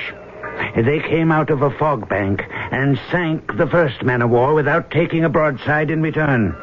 Then they turned their attention to the second, and with a bit more trouble, sank her. But when they turned to take their prize, they had a blow. She'd slipped away in the fog? No. She was too big and lumbering to elude them. So instead, the captain, following his sealed orders, commanded everyone into the boats and lit a fuse to gunpowder charges that had been set for just such an eventuality. He blew his ship out of the water? Not quite. He blew the keel and half the bottom out of her, and she foundered and sank like a stone. Huh. Right off the coast here somewhere. That's my secret. I have a lot of them, because I have to be careful, gentlemen. My captain, for example, has his coordinates. He knows where to sail, but not why. You boys know why, but not where. And nobody but us three knows what I'm after. How do you know all this, Mr. Hunter? Money. Beg pardon? It buys a lot of information. A little here, a little there, till finally I could put it all together. But how can you be sure the information is legit? The captain of one of the British ships was one of my more colorful ancestors.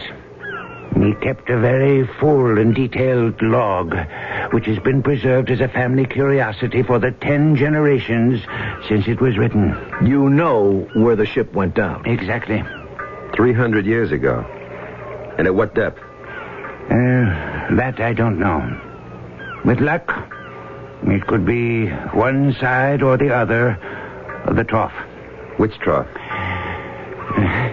That would be the start of telling, wouldn't it? Until I know you're committed. Well, what do you say, buddy? Heard enough? No. How do we split? And that's simple. Since I'm paying you your regular salvage rates, I carry all the financial risks. But I'm not greedy. 60% for me. You split the other 40 as you will. If there's anything to split. That's very generous, Mr. Hunter. Well, it's worth it for the very best. The tide is turning. We should sail with it, if we can. Have you heard enough to decide? Well, I've made up my mind. Up to you, Steve. What's to decide? Count me in, Mr. Hunter. That's all I need to hear. Oh, one more thing. The name is J.C. Partners can't be strangers.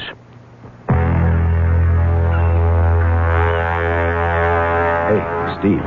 Yeah? You know where we are? Well, I can look at the sun.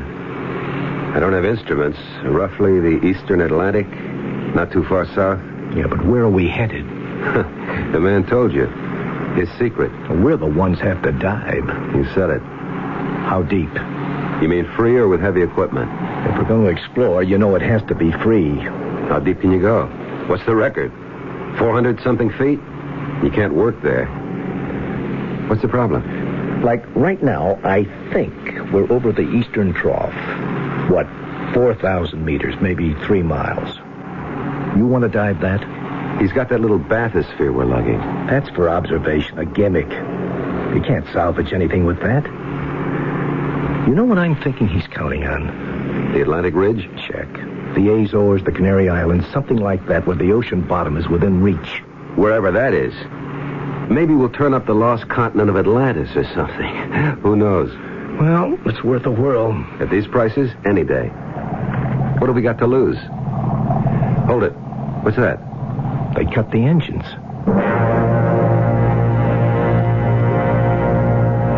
We had dropped anchor in 25 fathoms.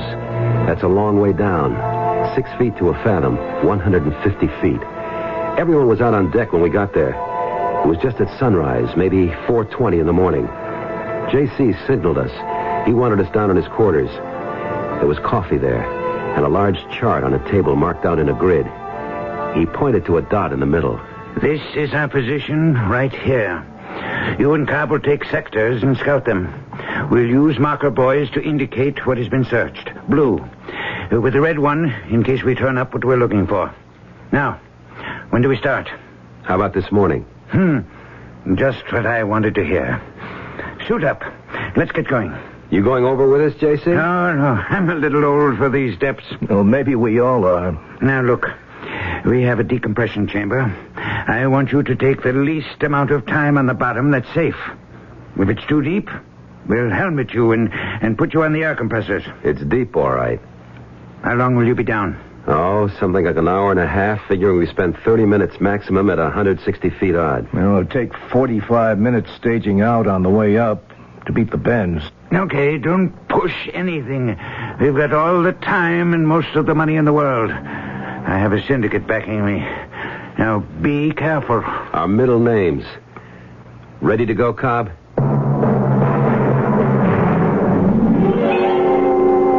I went off a ladder from the scuppers and hit the water. I went down fast because I was heavily weighted. And going this deep, you don't want to waste time. I used the knotted guideline to help pull me down. The line was 175 feet long. It didn't reach all the way to the bottom.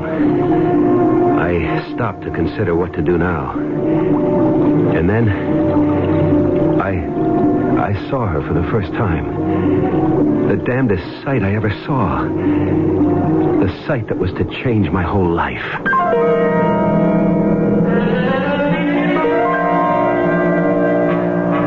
What does a young man see in the ocean at nearly 30 fathoms deep that will change his life? And whatever it was, what does the term her mean? A female of some species? Or a female of the species? A woman? And if so, what kind of woman in the depths of the ocean? I'll return shortly with Act Two.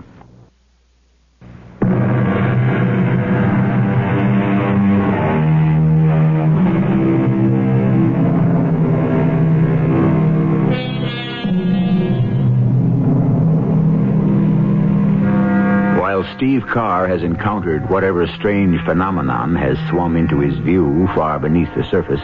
His partner, Cobb Straker, has surfaced unexpectedly and now is being helped back aboard the ship.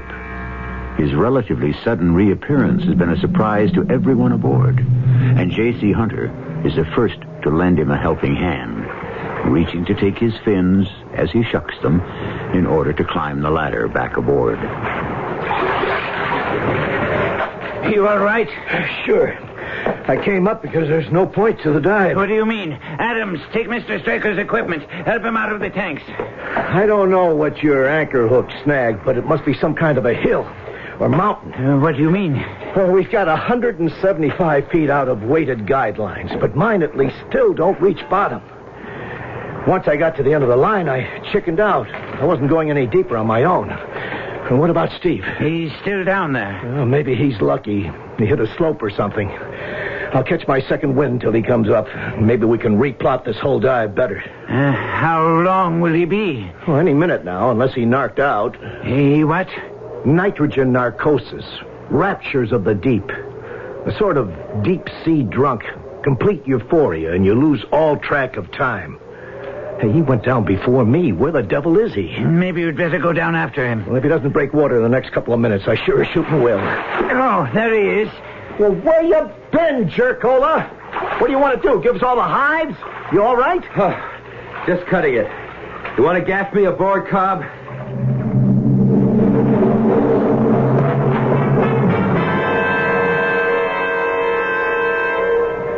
Cobb. Did you go all the way down? Right to the end of the line. See anything? No. I just knew that any further and I was out of my depth. You didn't see her? Who? The girl. In the sort of flowing robes. She looked like an anemone, sort of. Well, maybe that's what you saw. Oh, no. This was no anemone. A sea animal, maybe. But if she was the closest thing to the girl I dream about. And if that's where she lives, and man, let me live there, too. You know what I think, Steve? I think you were narked. No way, Cobb. My head was as clear as a bell. I'm going to tell you something right now, partner. I don't care about treasure ships. We stumbled on something far more special. If I can find her again. And right now I'm going over to see if I can. They couldn't talk me out of it. I asked for and got a longer guideline. 75 more feet took it to 250. Cobb was fit to be tied. I still think you're crazy, Steve. I'm going down with you. Oh, no, I want you up top on the line for signal so I know I'm safe. What's the big deal? 250 feet? Trying to set a record? Nowhere near it, and you know it.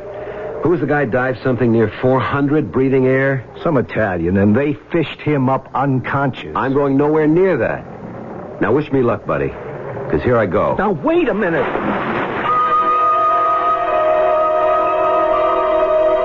I went down the guideline, hand over hand, like a circus flyer climbs to the trapeze platform. I wanted every minute I could have on the bottom, if I ever got there, or wherever I ran into her again. If I ever did. But outside of the beam from my torch, everything was as black as being locked in a closet. Where is he, Cobb? Last signal he gave me was at 225. Fruithead, it's too deep for free diving. Signal him to come up. Well, what do you think I've been doing? Hold it. He just reached the end of the line. Well, at least he ain't going no further. I don't know how long I hung there, but at last I gave up. It was too dark to think of leaving the line, not without some ground underneath to read. I signaled I was on my way up, but before I could even start, they swam into the range of my light. I never saw anything like that.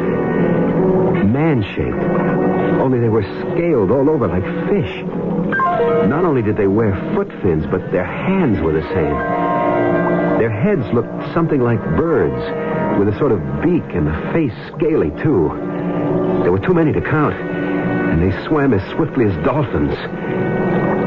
And in back of them was the girl I'd seen before, in the flowing robe and the swirling hair. I had time only to send an urgent signal up the line before they swarmed over me. What is it, Cobb? I don't know. Alarm signal. Something's wrong. I'm going over and down there. Stand by the line. Keep your hand on it. One jerk means everything's Jake. 2 steady jerks, repeated, means we're on our way up by stages. 3 sharp jerks, repeated or not, means you better have the decompression tank ready when we pop out like corks. You got it? I have it. What do you suppose he's run into down there? JC, there are so many mysteries in the black beneath that green cover. Who could even attempt to guess? 2 of the scaly porpoise things grabbed me by the arms and tore me away from the line. They were incredibly powerful, and I was helpless to resist. They started on a plunge deeper into the ocean on the command of one of them who seemed to be in charge. It was then my guardian angel acted, stopping them imperiously. Suddenly, in my confused state, I realized they were speaking to each other, quite freely. I could hear the sound of their voices and the words. But even more unbelievable, I could half understand them. They were speaking a strange, old-fashioned kind of Greek. No, Stanislaus, you cannot take him deeper. He has invaded our territory. He must be brought to Minocles. These are my orders. Not as he is. He cannot stand the pressures. We must have an air tank. It will meet us on the way. I hope it's not too late. I don't think he has much air left. He'll manage. He'll have to. Couldn't we wait for the tank? I tell you, he may die. Let him. He is the enemy. If we can take them alive, very well. If dead, what's the difference? At least let me escort him. I order you, let him go. He is my prisoner. I was in a daze. My mind suspended in shock as my body tried to take these huge depths. How was it possible these strange entities could speak to each other freely? Then I thought of fish. And more than that, dolphins and whales who communicate without problem. I wanted to pull the mouthpiece out and try to speak myself, but I knew I was not adapted for that. But most of all, I was amazed that by the accident of birth, I had the ability to understand these creatures and the arcane Greek that they spoke. The only terror was that I could tell the air in my tanks was running out. What happened, Cobb? Search me. He's gone. There's no sign of him. Gone where? I don't know. Narked, I guess. Raptures of the deep. We've got to fight it all the time we go deep enough. Oh, you think we've lost him? No, not in my book. I wouldn't have come up except I ran out of air. Get me in the tank. Decompress me. I came up too fast, but I'm going down again first chance I get. I don't want to lose you too, Cobb. We haven't lost anyone. My buddy Steve is down there. All he needs is help. We were going deeper and deeper, and I could feel the terrible pressure of the water. I wanted to scream out my protest to the lovely woman who swam, if that's what we were doing beside me. But to relinquish my mouthpiece would have meant instant drowning, which suddenly I faced. With the slightest of gurgles, my tanks were exhausted, and I spat out the mouthpiece and tried to say help. It was as if my word had been articulated, for in a moment her mouth was on mine, and she was breathing pure oxygen into my lungs. And in that moment, I saw some of the fish people swimming up towards me with a cylindrical tank just before I blacked out.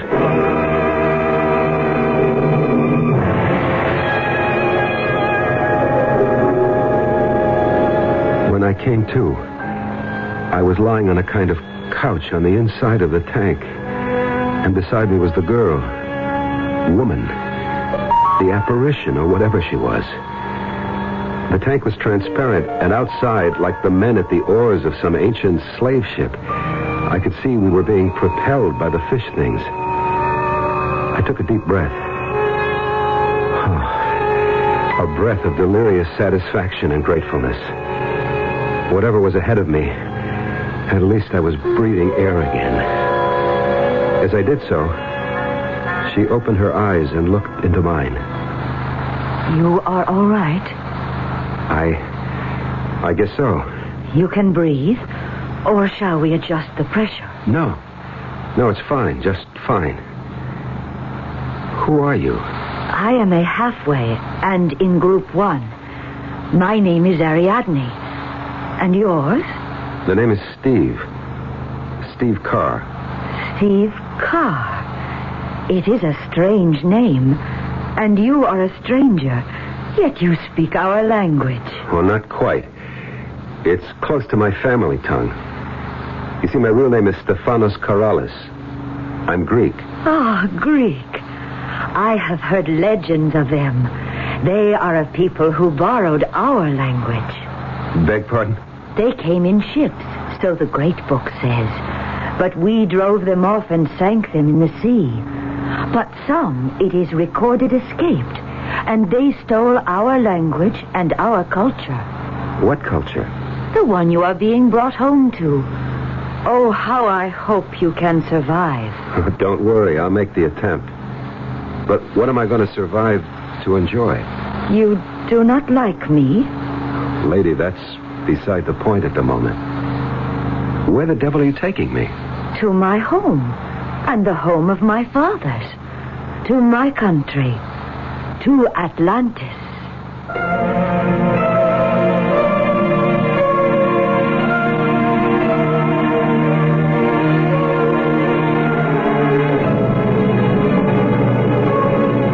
One of the world's prime mysteries. Is it possible that here is the answer to that mythical island of Atlantis that was, in ancient times, believed to have existed in the Atlantic Ocean? Could someone in our modern times actually have found his way to that fabled land? I shall return shortly with Act 3.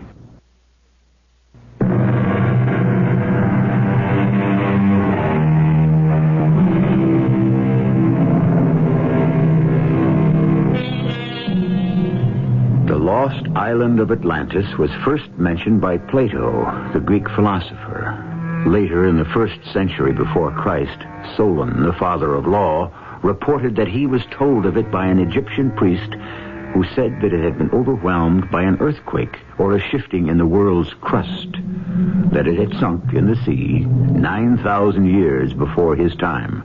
This is only one of many legends of the lost Atlantis, including the one you are listening to in my present report. I remember being propelled by the strange creatures through a thick, waving forest of kelp. The great undulating trunks, perhaps some 2 to 3 feet across, and reaching up from the ocean bed into infinity. From then on, everything was blank, until Ariadne woke me up. You can come out of the cylinder with me now, Stephanos. Where are we? On the floor of the ocean. Oh, no. No, Ariadne, I have no air. I can't breathe. You will have air. How? Did you fill my tanks? No need of that. You will be able to breathe now. No, you don't understand. I can't breathe underwater like you people. Oh, but halfways like me can only breathe for a limited time. Only the androcytes are adapted fully to breathe underwater. The androcytes? The men fish? You see, they are no longer here. Where is here? In the home place. The island under the sea.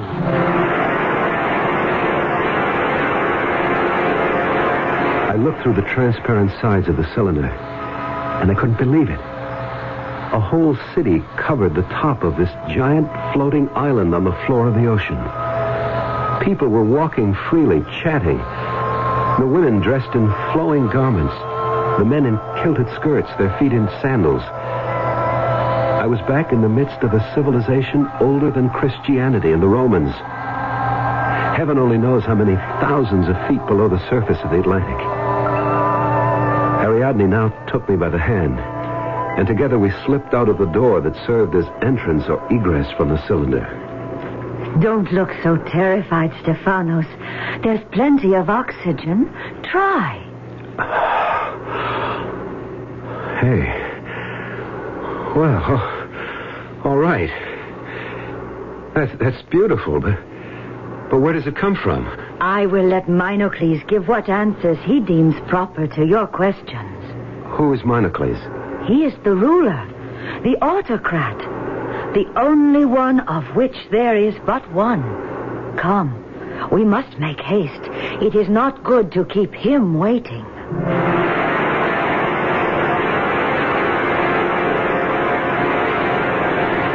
I have brought the outsider, Minocles, as you commanded. Bring him forward, that we may talk. Welcome to Atlantis. What is his name? Stephanos. He is Greek? I know of Greece. You came in your ships and we sank them. When was this, sir? Time for us is different than it is for you. In your terms, let us say in centuries. Perhaps 12,000 of them ago. 12,000? More or less. Before the sea closed the waters of its doors above our heads and we became the lost Atlantis. What happened, sir? You may call me Minocles. I do not know this other word. Was it an earthquake? At the end, yes. A convulsion of the earth that plunged us forever beneath the water. But how could you have lived? We had our warnings. Oh, yes, we were warned. How? In the second passage of the seasons after I was named as autocrat, 2 significant discoveries were made which were to preserve us even in the face of disaster. One was that our island had begun to sink slowly, and that our civilization was doomed unless we could prepare to adapt. Come with me. Once I could look from these heights across Atlantis to the sun setting on a sea that stretched beyond the wall about our island. The wall? You see? Stone piled on stone and sealed stone to stone to shut out the encroaching waters. Like Holland and the dikes. What do you say? Just another people who had to shut out the sea. Like us? No, not like you. They never sank into it. What did you do when that happened? First the wall, and then the dome. I don't understand. Look up, Stephanos. From the top of the wall, arching above us, we are sealed in one huge envelope. A giant sort of plastic bubble. You live in the opposite of a goldfish bowl. A world of our own. Within this protected area, we manufacture the breath of life. How? By pumps, which extract the oxygen from the sea, very much as fish gills do. But how long did this take to build? We had 1,000 times the wheeling of the seasons. 1,000 years? Long enough to be ready for the convulsion that cast us to the bottom of the sea. How do you live? What do you feed yourselves? We had to adapt a breed, a phylum, which could cultivate our sea farms outside the protection of this, what you call, bubble. The androcides? Exactly. Simply a matter of selective breeding to reverse the process of man's rise to land from the mother sea. You mean they breathe like fish through gills and no longer can sustain life on air? Exactly. But why would they work for you? Couldn't they abandon you and make their own state? No. Why? Because they cannot reproduce. The secret of parthenogenesis. No man or woman or creature that you have encountered in our society was born. He, she, it was created spontaneously. The fabric built from some living cell taken from another. Cloning?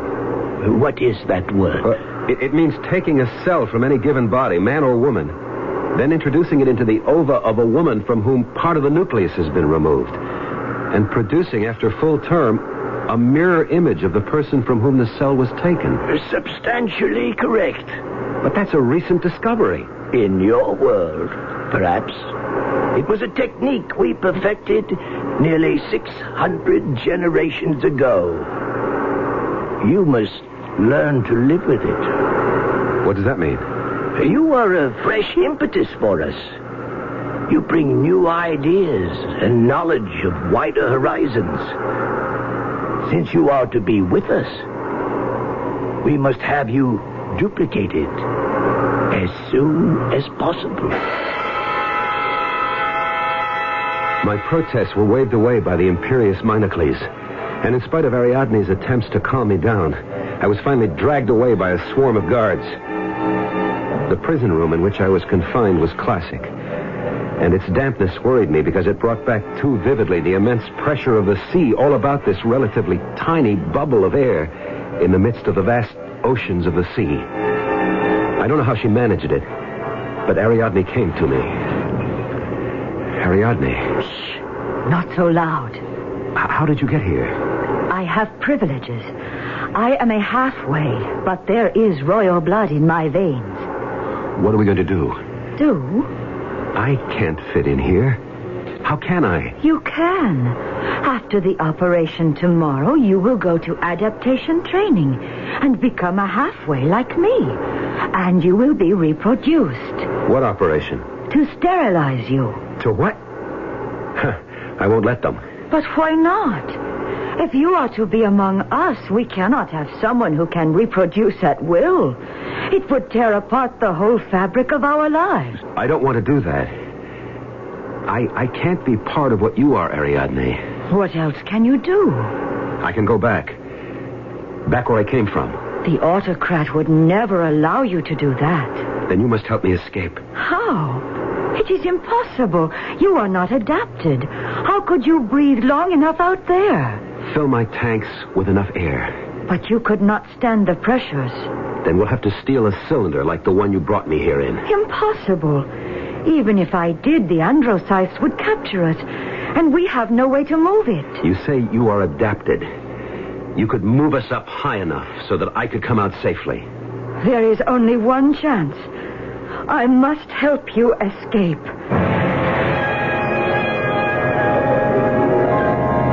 The details of the escape don't matter. Somehow we got away and started up towards the surface. And we're lucky enough, or Ariadne was smart enough, that we didn't encounter any of the fishmen. Unerringly, she led me back to the spot I had left. How long ago? And there was my weighted rope, its knots climbing towards the surface and my world. I had my arm about her waist, but suddenly she squirmed free, and she spoke to me, while I was helpless to answer.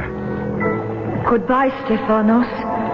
I wish I had been born as you were. But we are from different worlds, and there is no bridge between them. Only let me say one thing. I have something to take away with me which makes me different, makes me an individual in a world where such a thing does not exist.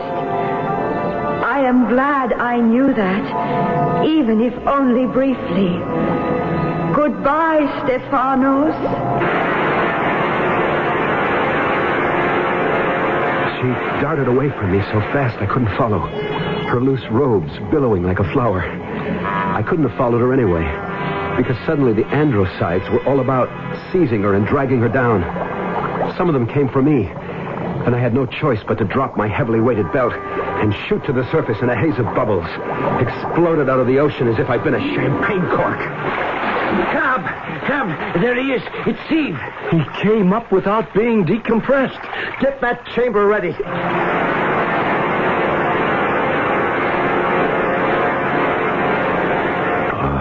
Okay. Oh. Okay, Steve.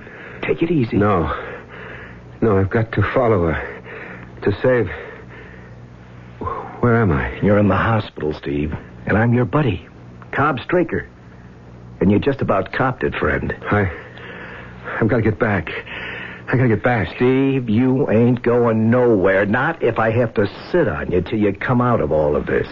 But Ariadne... The dame, sure. Lost Atlantis, sure. You got to be kidding, man. Steve, sooner or later, you've got to face up to it. You zonked out down there. You were narked. The raptures of the deep. You said it, Steve, not me. But that's all it was.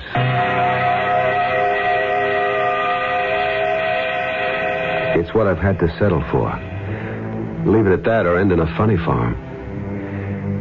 But the memory of it, and of a girl named Ariadne, her hair and her loose garments stirred by the water as if they were the petals of a sea flower, will haunt me all my life. We never did find J. Calvin Hunter's treasure, but I found my own. I only wish I could have kept it.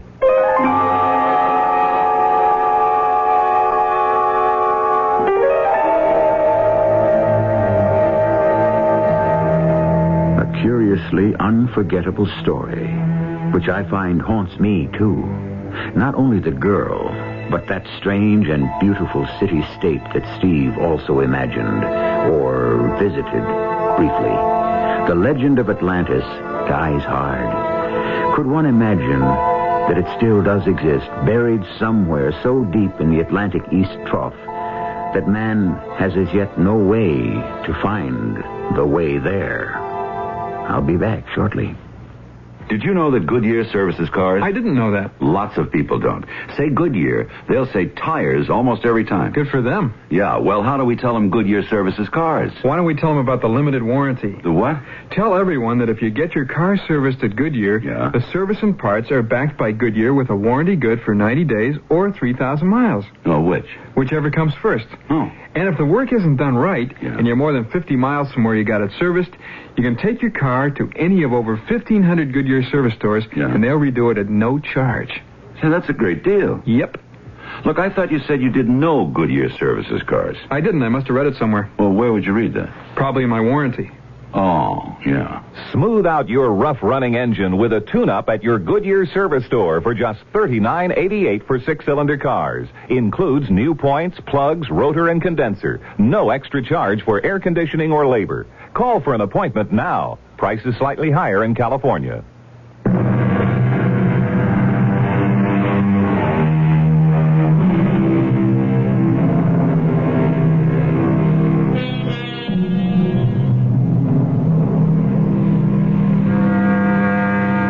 Recently, I read that Steve and Cobb had traced the drifting of a long-sunk Spanish galleon, and that all along the path had come up with gold and artifacts worth a king's ransom.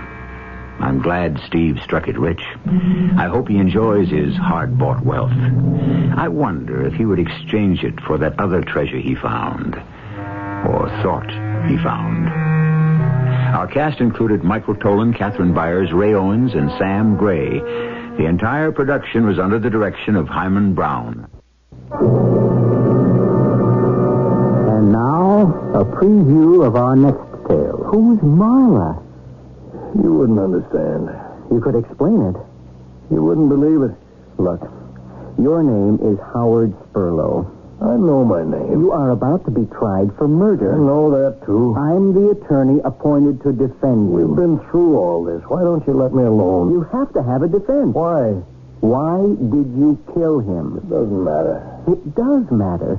Premeditated murder, first degree, puts you in jail for life. I don't care. You don't care now. Wait.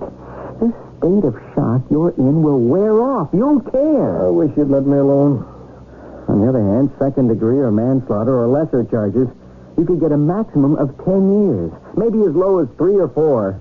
Tell me, why did you kill him? Why don't you let me alone? This is E.G. Marshall inviting you to return to our Mystery Theater for another adventure in the macabre. Until next time, pleasant dreams.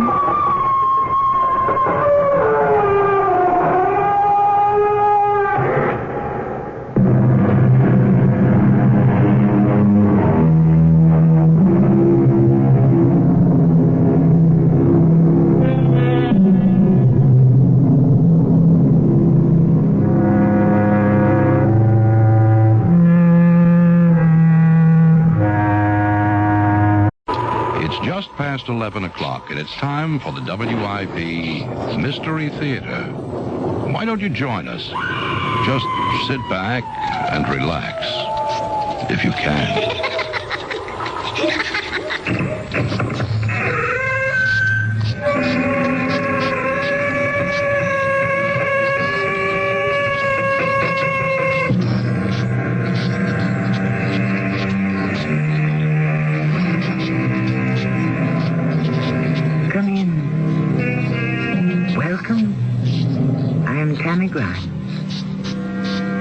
Justice has been defined in many ways by philosophers, scholars, and lawyers. Caesar put it one way, Seneca another, Sophocles had his words, Mark Twain and Tom Jefferson had theirs.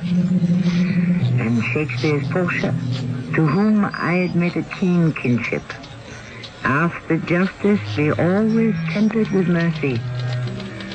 Such was not always the case concerning those Anton Chekhov described in his stories, particularly in the Mystery Theater's tale of today. It is wrong for me to love you, Natasha. You are married, I am not. I should not have allowed our friendship to go this far. And if I were not married? But you are. And your husband is in exile here in Siberia. Could you love me if I had no husband? If I were a widow? How could that be? Unless he were to die. Perhaps that could be arranged.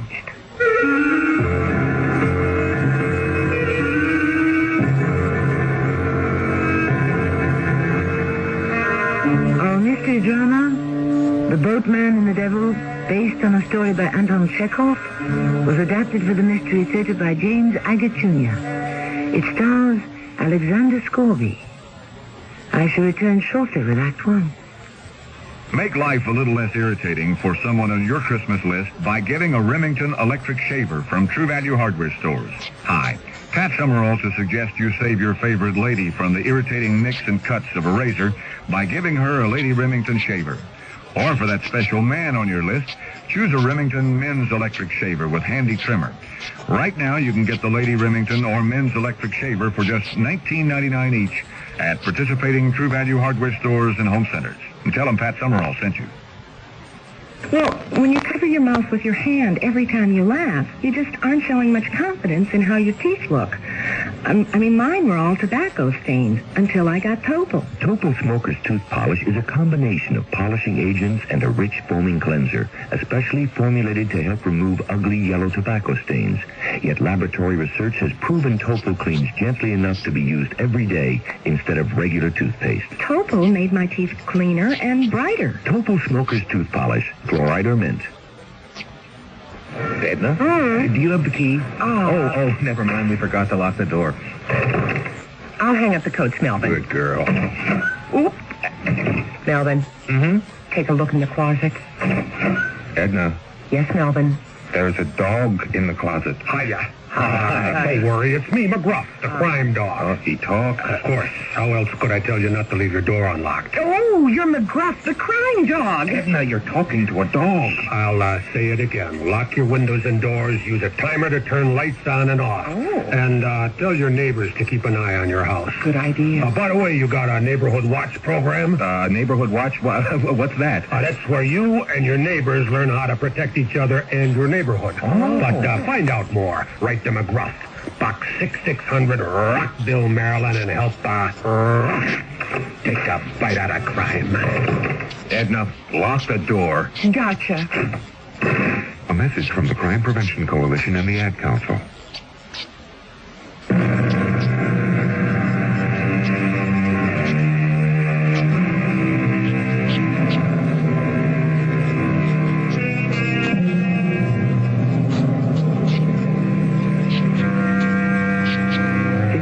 We shall examine exile. From 15 to 50 years, in some Siberian outland, deprived of family and friends, left alone to survive or die.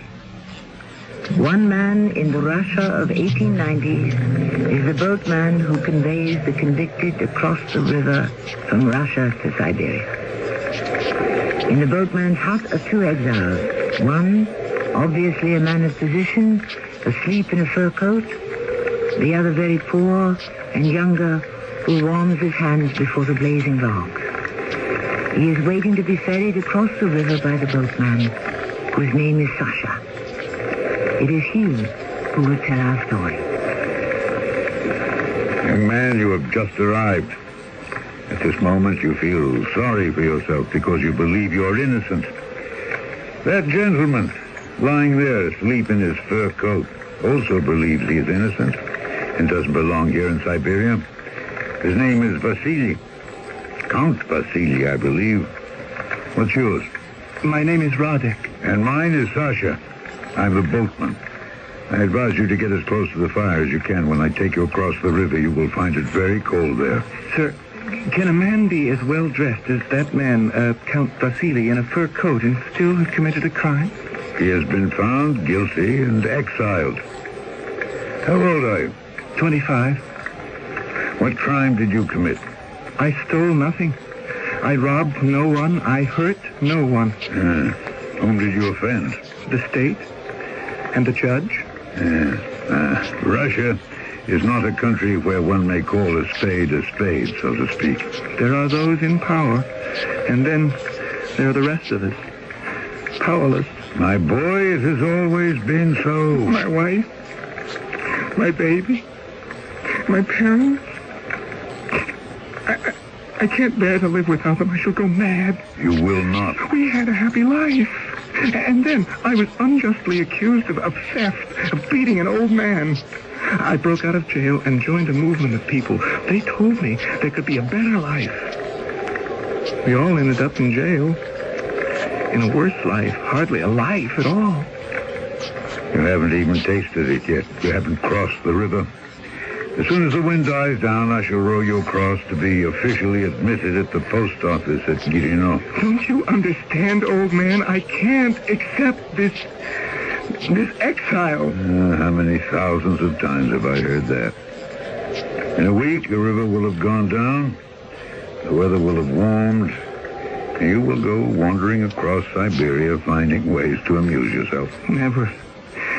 Never.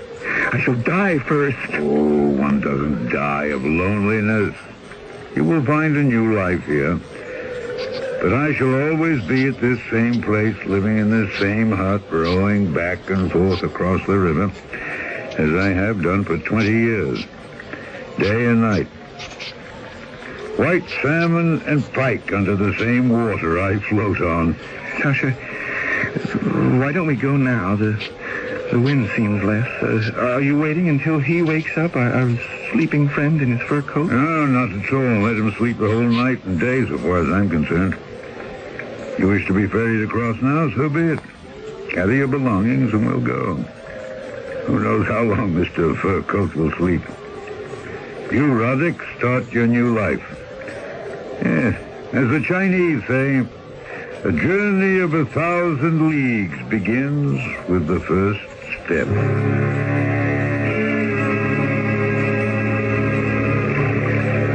How can you see in the dark? Experience. That enables everyone to see in the dark. Sir, is it true that once I've made a life for myself here and found work and some way to live, I'll be permitted to have my family? My father is very ill now. My mother and wife promised if he should die, they'll come here if it's permitted. What's the use of having a mother and wife here? It's all foolishness, brother.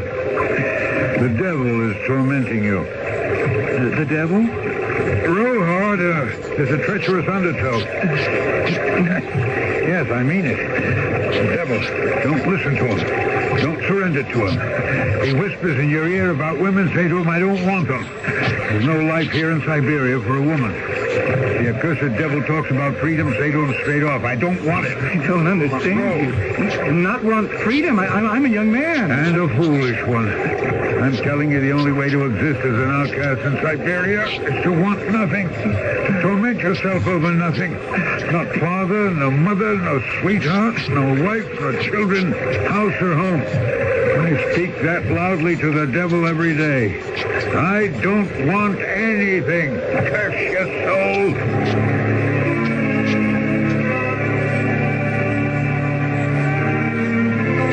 Here's the shore. Follow that road where the sign points to Guyano for 10 kilometers. You'll arrive there. The government office and the post office is always open. Tell them you're here and to mark a check after your name. Is that all I do? You are like a man who has come to the moon. Everything is strange. It is uninhabitable. You must learn from those who live there how one exists. Find shelter. Gains employment. Now, think of yourself as a lone pioneer. Here. And keep this bottle with me. Take a swig. Oh, thank you. Oh, what a fine taste. Brother, I am no peasant. I don't come from a class of slaves. I'm the son of a sexton. Years ago, when I was a free man in Kursk, I wore a frock coat. But now I brought myself to such a point that I can sleep naked on the earth and eat grass. It is wanting nothing that enables one to survive in Siberia. From the very first day they sent me here, would you believe it? I don't even remember my crime. From that day, I wanted nothing. You had no family? You left no one behind? As many as you and more. Radek, don't complain. Don't envy. Find some joy in every day. Accept your lot. That is the secret. Take, for instance, that Vasily. Who? Oh, Count Vasily likes to call himself wealthy, well-educated. The man we left snoring in front of my fire in his fur coat. He will not find peace either until he accepts completely the life he has to live. I'm going back across the river now, and I shall tell him that for the umpteenth time. But do you think he'll take my advice? I doubt it.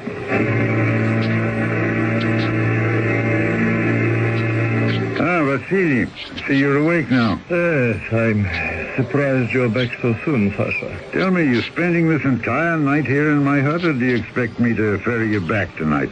Well, I've waited this long. I thought I'd wait a little longer. She said she'd write by the first post. She promised to. Your wife could have addressed a letter to the Guyano post office. Yes, but she knows it saves the day if her letter from Moscow comes to the boatman. That young man you just took across, I suppose he's like all the others, isn't he? I didn't think you were asleep, Vasily. He reminded me of you when you were first exiled to Siberia. Of me? Mm-hmm. That boy hasn't 2 kopecks to rub together. I was a government official. I had money. If you remember correctly, I agreed with everything you told me, Sasha, and I made a life for myself here.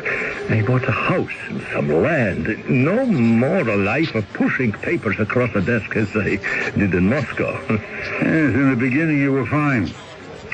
But your family had money. I think I'll wait just one more day for her letter. I'll go back to sleep then. I'll wake you in the morning. Yes, when you walked in the door now, I was dreaming it was yesterday. Well, perhaps I shall return to that dream, huh? You're letting the devil torture you. I can't help myself. I can't.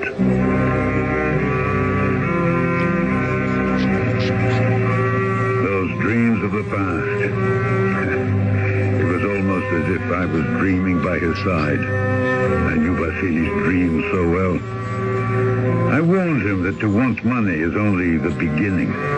His family had it, and so they could send it. Every month he would cross the river with me for a whole year. Every month. Always the same words. Sasha, it's a long time since they sent me any money from home. You don't need money, Vasily. What good is it? Throw all the past away. Forget it as though it never happened. Don't listen to the devil. He'll never bring you any good. He'll only tighten the noose. Oh, it's to want to live well in a place the Almighty has forsaken. Is that dealing with the devil? You are a prisoner, a convict. You have been convicted of a crime. One doesn't live well as a criminal. No, you want money. Every month, you wait for your family to send more. My crime was not that great. I forged my father's will so I wouldn't have to share with my brothers. And those same brothers you tried to cheat are now sending you money. Yes, I needed to live. I cannot live without money. To live, a man needs only to be content and happy. And if you wish to be content in Siberia, you must learn not to want anything. You have to despise fate. Laugh in his face. Then fate will begin laughing at himself. It was like talking to the wind. Vasily would hear none of it.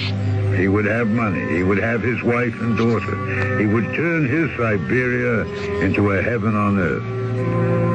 For 2 years this went on. For 2 years I ferried him to the Russian side of the river.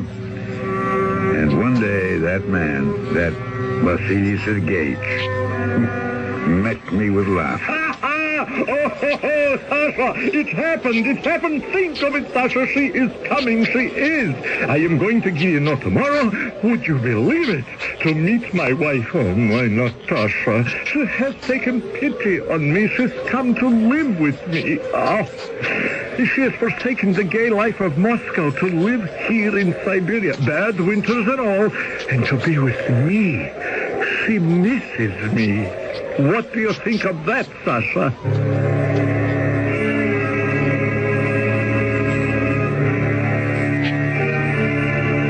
You have a devoted wife, is what I said to him. But in my heart, I knew. Wives and prisoners of the state. I knew it could not last.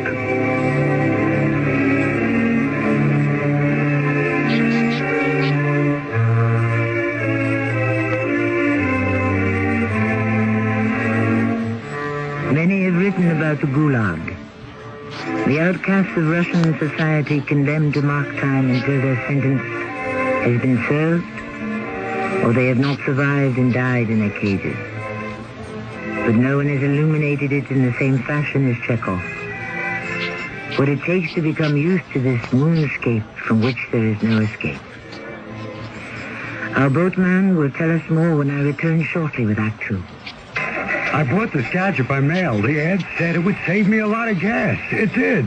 Since I put it in, my car won't start. They said I could make money stuffing envelopes at home. I'd like to give those envelope guys a licking. If you shop by mail and don't get what you were promised, it could be mail fraud, and there are many different kinds, from products that don't work to worthless work-at-home schemes.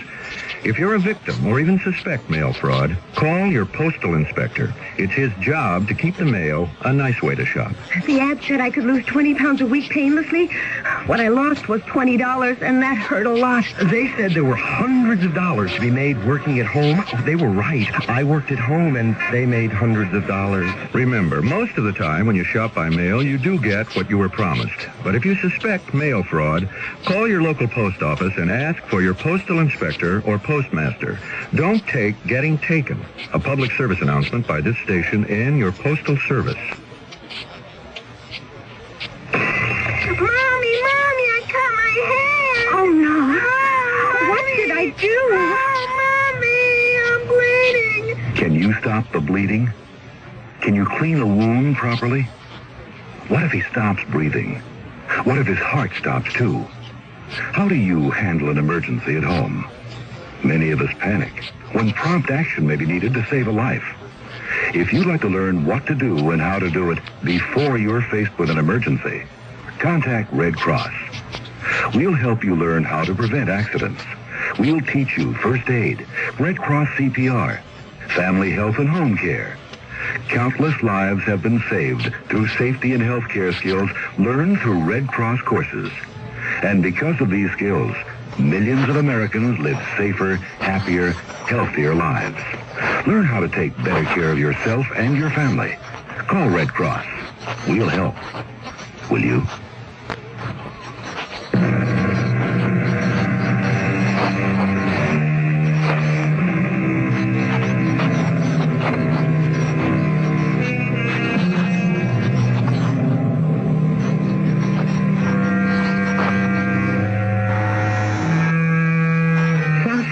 The boatman, who ferries prisoners from Russia to Siberia, tried to soften the blows of this strange new existence to those who were about to enter this barren land. Sometimes he will talk to the new convicts in his hut before the fire. Sometimes during the long road to that land of the abandoned and forgotten. One prisoner, Vasily Sergeyevich, having served 2 years of his sentence for forgery, has persuaded his young wife and daughter to come live with him in Siberia. Sasha picks up the story. The next day, Vasily arrived with his wife, a pretty young lady with a little girl in her arms, and lots of luggage, hat boxes and boxes of shoes. Vasily Sergeyevich was spinning about her like a top. Natasha, this is my old friend, Sasha. She has made life bearable for me here. Sasha is the boatman, our only link with civilization. Sasha, this is my wife. This delightful, beautiful creature. Now, how often have I spoken of her, huh? Yes, madam, he has often and glowingly. And deservedly, too. What? Imagine leaving the comforts of home and friends to spend goodness knows how much time in Siberia with her loving husband. But I shall make a home for her, the likes of which even Moscow cannot begin to equal. Sasha, huh? Certainly, if anyone can transform this wilderness, it will be your husband, madam. Oh, and my little one, whom I haven't seen since she was a babe in arms.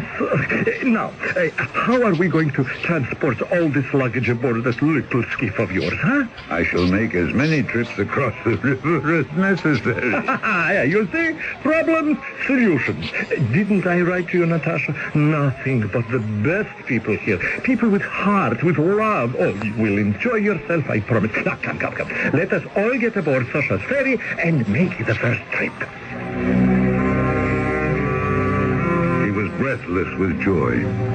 I thought, all right, be happy today, Vasily. You won't always be showing such a happy face to the world. From that time on, he went every week to the post office to find out where the money was being sent from Russia. That wife of his, Natasha, needed a lot of money. Vasily, will you please stop walking up and down the room? Well, I'm only thinking, Natasha. Is there a special post on Saturdays, or do I have to wait until Monday? You are making me very nervous, pacing up and down like that. I can barely make up my face. Oh, I hope this party you're giving, I don't know if... Oh, I hope that it's more amusing than the last two. The people here are so boring. Oh, no, all new people. No, I promise you, they're all in government. Well, I prefer artists. Oh, my darling, we are meeting the best people, and they're all charmed by you. I am not charmed by them. The people here have no manners. Haven't you noticed? And you, too. You have become somewhat crude and boring like the rest of them. How I long to meet just one gentleman, just one. I ask no more. Oh, I have become crude and boring. Yes, just like them. Oh, Vasily, you don't even realize it. But Siberia... I know. For others, it is a prison. But you assured me in your letters that for us it would not be. And we are paying for your indiscretion, Vasily. It's not fair. Every day to be surrounded by riffraff and barbarians. No, that is not entirely so, Natasha. There are gentlemen here, and some of them have even invited you to go hunting. But I am not interested in hunting. Besides, for a woman alone, it's not proper. Well, government officials and commissars and their wives hunt. It is only we, and not you, but I, a prisoner, who may not carry a gun. Well, you went on the last hunt. I didn't hear any objections then. You acted as though you had a very good time. You don't understand anything. Month after month, my child is longing for a proper education. I ask myself, why did I come to Siberia in the first place? Well, Why? I thought... You thought what? Well, never mind. But I do mind. What were you going to say? I thought you came here because you missed me and loved me and wished our little family to be together. But I can see I was mistaken. I am exiled not only from my country, but from everything that was once dear to me. Siberia is a cruel punishment. It does not fit the crime.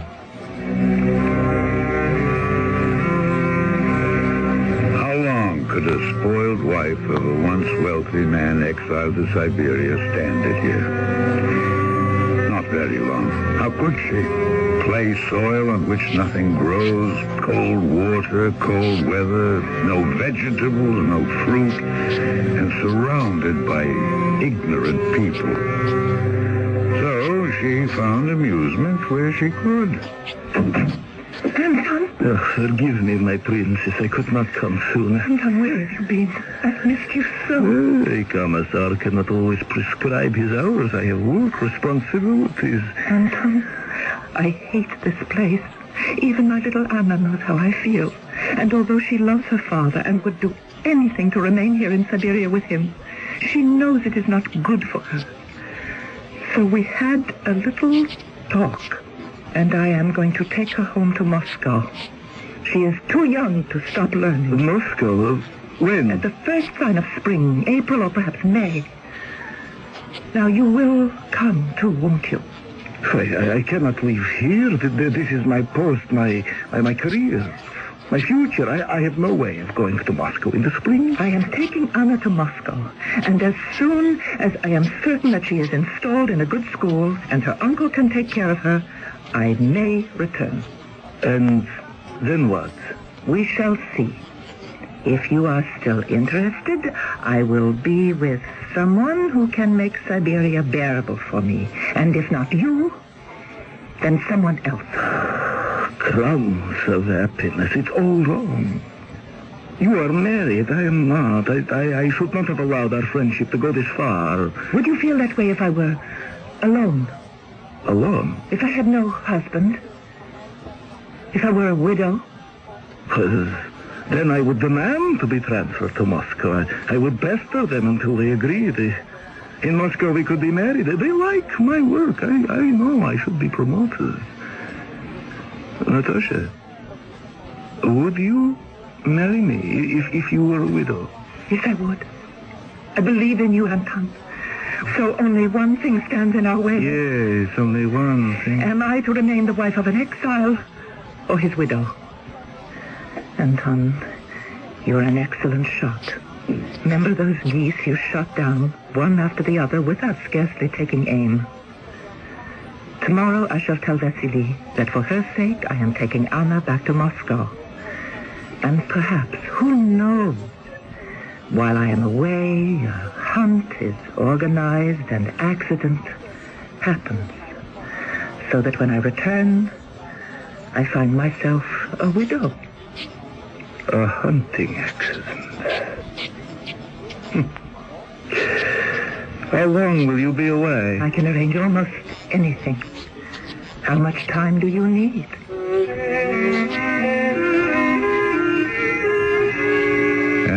happen exactly as it was planned? No, not exactly. Do you remember the young Radek I took across the river some years ago? Well, he had become quite desperate. He saw no way of living out his sentence and never seeing his wife again. He came to me and told me of his plan. To run away. As simple as that. And you think they won't find you? Well, I shall run quickly. With clothes enough? Only what is on my back. Food enough? At night, if I'm near a farmhouse, I can steal food. How did this change of mind come about? Sasha, I can make no money. I can get no money. I have no place to which to bring my wife. Not many have. Vasily Sergeyevich has. Well, he could bring his wife and daughter to this frozen hell. For 3 years, they've been here with him. 3 whole years. I would give anything for my wife to visit me for just 1 day. 1 day only. And then she could go home. 1 visit would last me a whole year. Sasha, I have decided to suffer no longer. What if they catch you? And they will catch you. Your clothes are ragged. You have no papers. Every citizen has papers. How many years was your sentence? 10. I cannot live for another 7. A young, strong man like you? Long ago, I stopped counting the days. I've begun to think of death. You are 25. I'm 28 now. I was 25 when I first came here. I'm still twice your age. It is not Siberia that is making you ill. It is the devil. Sasha, you have said all this to me before. I can find no work here. No place to live. I was born a peasant, but I educated myself. I learned to read books. Then death is not for you. I tell you, Radek, you can make a life for yourself here.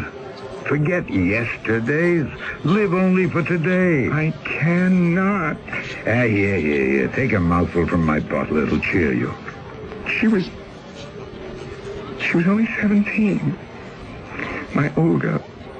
When we married, I must see her once before I die. You won't die. Dogs, why tomorrow, huh? What's it? There's a hunt tomorrow. Ducks, geese, pheasants. I heard them talking about it. Vasily Sergeyevich was boasting he was going to be allowed to accompany the hunters. You see, he said to me what it means to have connections. I said to him, I was incredulous. They are giving you, a convict, a gun to shoot with? No, but they are trusting me to carry the gun. Radek, they will find you with their dogs. Sasha, that's the beautiful part. The dogs will be hunting, too. I shall hide in the trees, and when they're all occupied with shooting birds, I shall run as fast as I can. The Lord be with you. I hope you will arrive at the place you wish to.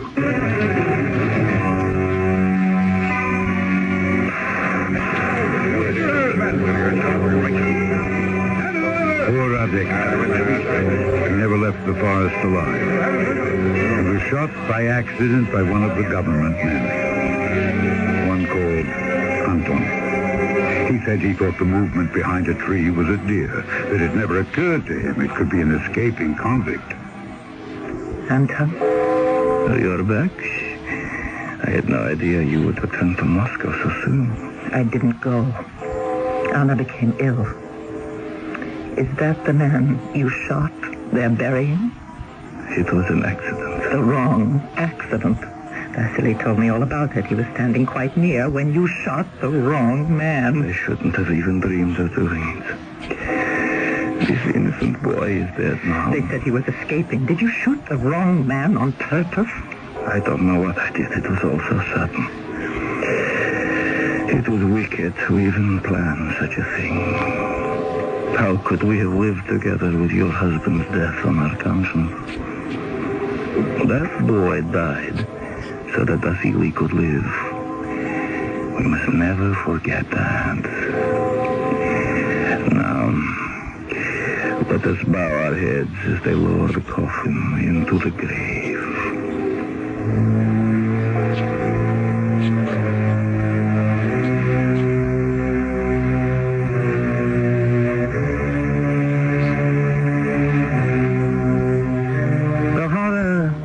Dead souls.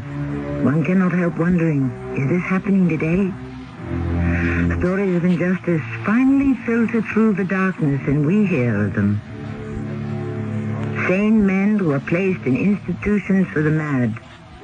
Those who disappear and are never heard from again. And our story is based on an account published 120 years ago. History repeats itself again and again. I shall return shortly with Act 3. Cyril introduces Mr. Buster Crabbe, film actor and author of Buster Crabbe's arthritis exercise book. I wrote a book on relieving arthritis pain, and I recommend Icy Hot Cream in the tube. Rub it on. Icy Hot's penetrating warmth reaches way down inside to help relieve minor pain, while a feeling of coolness soothes your skin.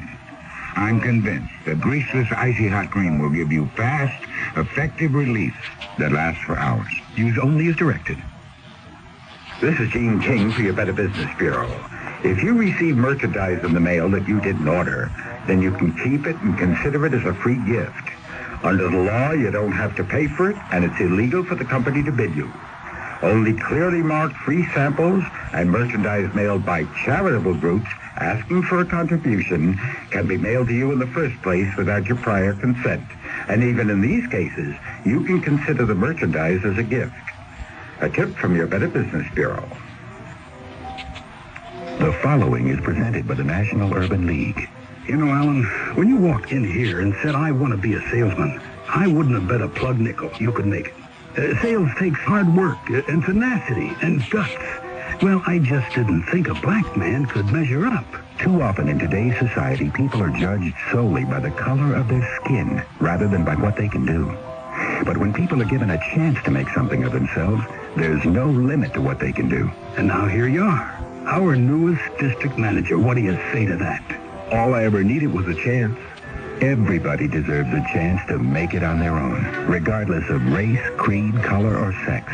The Urban League is dedicated to achieving that, and you can help by opening your heart and your mind and giving someone that chance. To find out exactly what you can do, write National Urban League, 500 East 62nd Street, New York, New York, 10021. A public service message of this station, the Urban League, and the Advertising Council.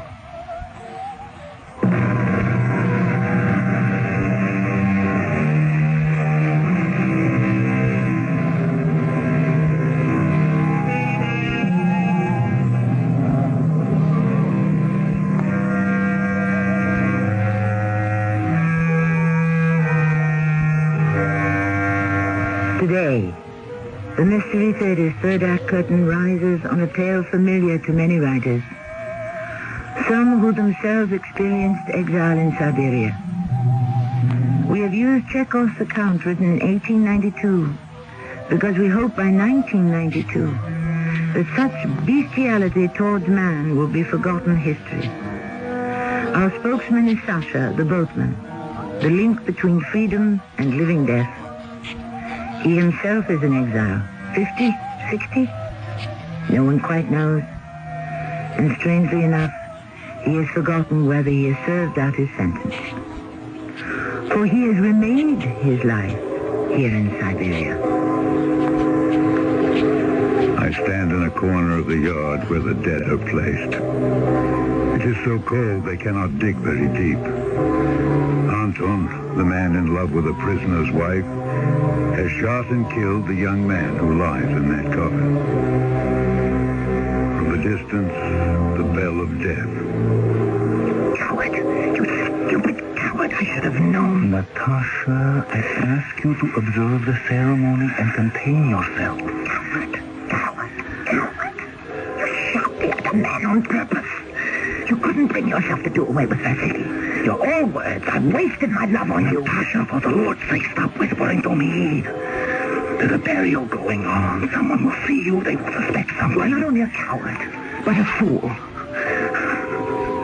Vasily still lives. My daughter Anna refuses to go to school in Moscow and leave her father. My life is all upside down.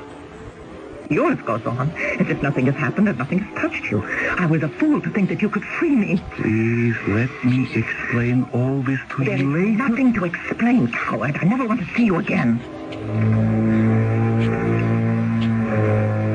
I thought of Radek, the poor boy, who meant no harm to anyone, who was caught in a chain of circumstances and now would never see his Olga or his mother or his cherished province of Sibirsk. 6 months later, a troika drove up outside my hut, and the driver just sat there. I spoke to him, but he said nothing. Someone had hired him, and he was waiting. And then there was some shouting from the other bank. You! Airman! Boatman! We wish to get across! Well, I brought them across. It was Anton. Even though it was dark, I recognized him with his tortoiseshell glasses. There was a lady with him all bundled up, but I recognized her, too. They had some luggage, not much. They got into the troika, and that was the last I ever saw of them.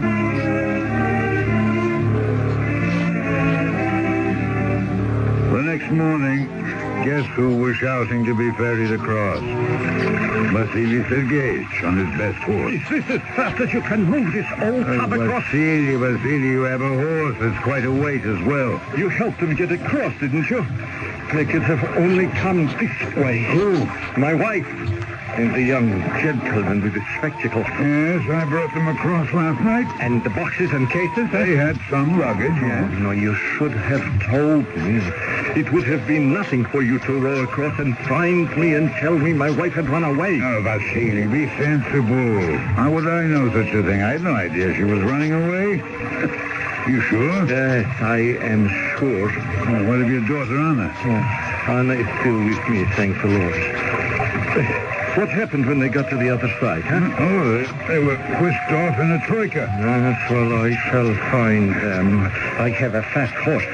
I shall bring her back with me.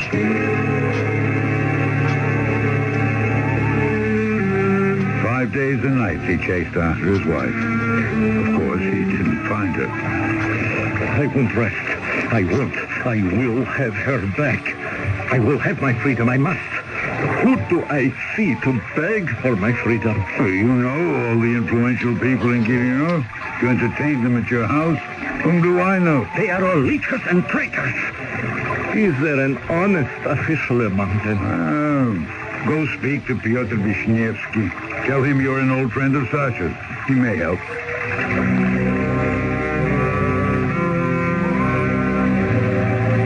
Summers and winters passed. Don't ask me how many. Time expands and compresses in this wilderness. But I remember standing in the post office one day. The door was open. I walked into an office, and there was Pyotr Vishnevsky. Sasha, your beard has grown quite white. You're bald as a hen's egg. Good to see you after all this time. You're still in the customs office, huh? Oh, they have made me the chief. Congratulations. Sasha, surely you must have served your sentence by this time. Yes, I probably have, but where would I go? Most of my life has been lived here. What would I go back to? I can hardly remember what I did before I became the boatman. You know that man you sent me 8 years ago, that's Vasily Sergeyevich? Oh, Vasily, yes. I haven't seen him and I don't know how long. He never comes across the river. He has sold his land, mortgaged his house. Today, if you saw him, Sasha, you would not recognize the man. Yeah. He wouldn't listen to me. He let the devil get the best of him. If it were not for his daughter, he would have died already of heartbreak. I'm sure of this. I should go see him. Where does he live? The last address I had for him was over at the public stables where the authorities keep their horses. I had pity on him and his daughter and made an apartment up there for him. Go see him. His daughter Anna has grown to be quite a beautiful girl. You see them everywhere together. Well, perhaps on Sunday when I have half a day off.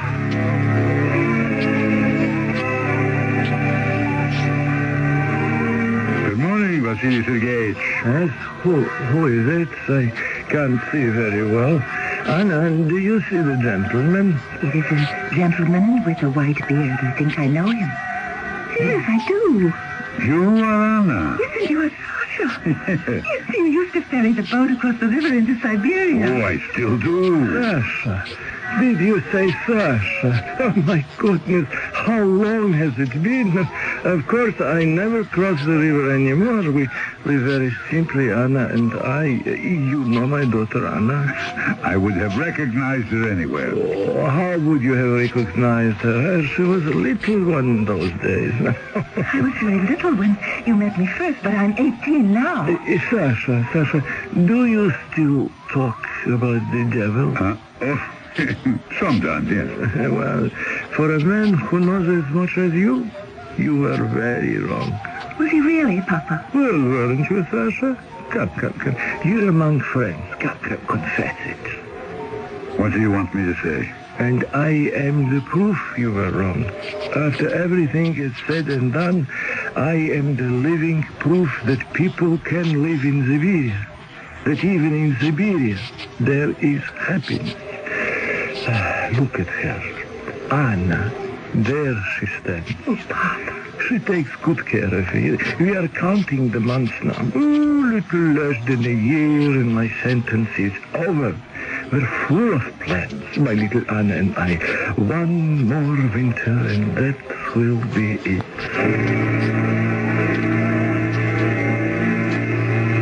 Piotr, I saw him. I saw them both. Vasily and Anna? Yes, he speaks of life after Siberia. He's older than I, and she's 18. What happiness can she have with her father now? He loves her and finds consolation with her. Well, like any father who regains his lost youth through his daughter. What she wants is caresses and laughter and perfumes. Isn't that so, Piotr? A normal girl. It won't last. It cannot last. It won't even begin. I didn't realize how prophetic my words could be. I didn't see them then for months at a time. The frost was beginning, the signal of a very hard winter. The ice forming on the river. What happened, Vasily? What do you mean? Oh, here it is, winter already. It was last spring, remember? Saw you and Anna outside the church. She was so happy and dancing about. Reminded me so of her mother. Well, the whole summer has passed. You said you'd pay me a visit. Things have not gone as well as I'd hoped. I have been troubled. We have both been troubled. Yeah, I could have told you. You know nothing. No, let us not quarrel. I've heard of your sorrow. I don't wish to add to it. You said you could have told me. What did you mean? I could not have foreseen everything, but some things, yes. Sasha, are you saying to me what happened was because of the life here in Siberia? Did you know I came to your door often and knocked, and no one would open the door? I ran everywhere to find doctors. I could have been out when you knocked. Well, my friend Piotr told me. He said Anna withered and wasted away until she was too weak to stand on her feet. It happened almost overnight. I spent a fortune on doctors. They all shook their heads. They could do nothing. Yeah, consumption, I know. That's your Siberian happiness for you. No fruits, no vegetables, no sunshine, no life. You kept her in prison with you as you tried to keep her mother. That must be it, the load I'm supposed to row back to the other side. Four men carrying it. Yes, Anna's coffin. I will ride across with you. Oh, forgive me. I had no idea. They told me there would be a load to carry across the river. I had no idea it was her. What will you do, Vasily? I'm taking Anna to Moscow. And then? Nothing. My life is over. Vasily, we're both of the same age. Come back. Be a boatman with me. It's a healthy outdoor life. We could live to be 100. I have a cousin in the Urals who is 125. And come back. You could help those who are making this passage for the first time. We will share life, you and I. We will not let the devil rule us. We will rule him. Let me think about it, Sasha. You may be right. But I may not have the strength to return.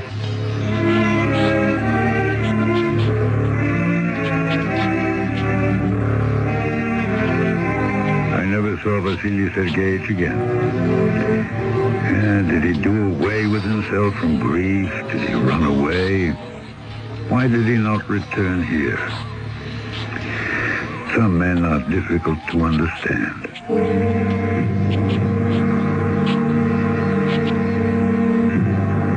Today, when I introduced our production of The Boatman and the Devil, I pondered a little bit upon justice and judgment. I wondered then, and I still do, whether justice, a man-made law of order, can ever exist in a form acceptable to everyone. Putting it in our terms, is it because, as someone has said, no one understands a policeman because no one understands the Bill of Rights? I shall return shortly. This is Jason Robards for the National Council on Alcoholism. I'm Jason Robards. I'm alcoholic. There was a whole world out there that applauded me as a success. So how could I be alcoholic? I thought only losers became alcoholics. Then I found out alcoholism is a disease. And my wife convinced me that drinking for me was like committing suicide. I got the facts and got into a program to stop drinking, and I don't drink anymore. Now I really know what success is all about. Not just with my career, but with my wife, my children, and my life. Get help like Jason Robards got. If you or someone you love has a drinking problem, call the National Council on Alcoholism in your area. I'm living proof you don't have to die for a drink. A public service message in cooperation with the Advertising Council.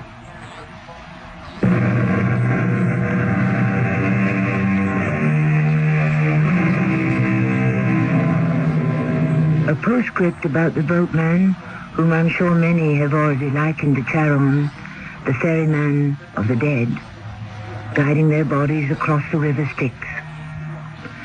For the fare of one silver piece, Charon would ferry his soul to eternity. Surely, man could do better than bring others to eternal death, the death of places like Siberia. Were my opinion to be asked, I would banish forever exile. Our cast included Alexander Scorby, Marion Seldes, Russell Horton, and Earl Hammond. The entire production was under the direction of Hyman Brown. And now a preview of our next tale. Thank you for the coffee. Well, you're very welcome. Come back sometime. Thank you. Thank you very much. Why did you ask him to come back? I don't know. He looks so unhappy, so haunted. So screwy is more like him. Look, he's coming back. He's turned around and he's coming back. Good Lord. Don't be mean to him, Charles. Please don't be mean to him. I won't. Forget something? Please, don't make me leave. Don't make me go away. I have to stay here. It's important. Believe me, it's very, very important that I should stay here. This is Tammy Grimes, inviting you to return to our Mystery Theater for another adventure in the macabre. Until next time, pleasant dreams.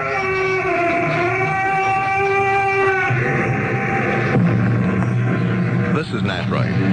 Stay tuned for a special presentation of the John Lennon story, which will follow the midnight news. This is WIP, Metro Media Radio, in Philadelphia. An accident tonight.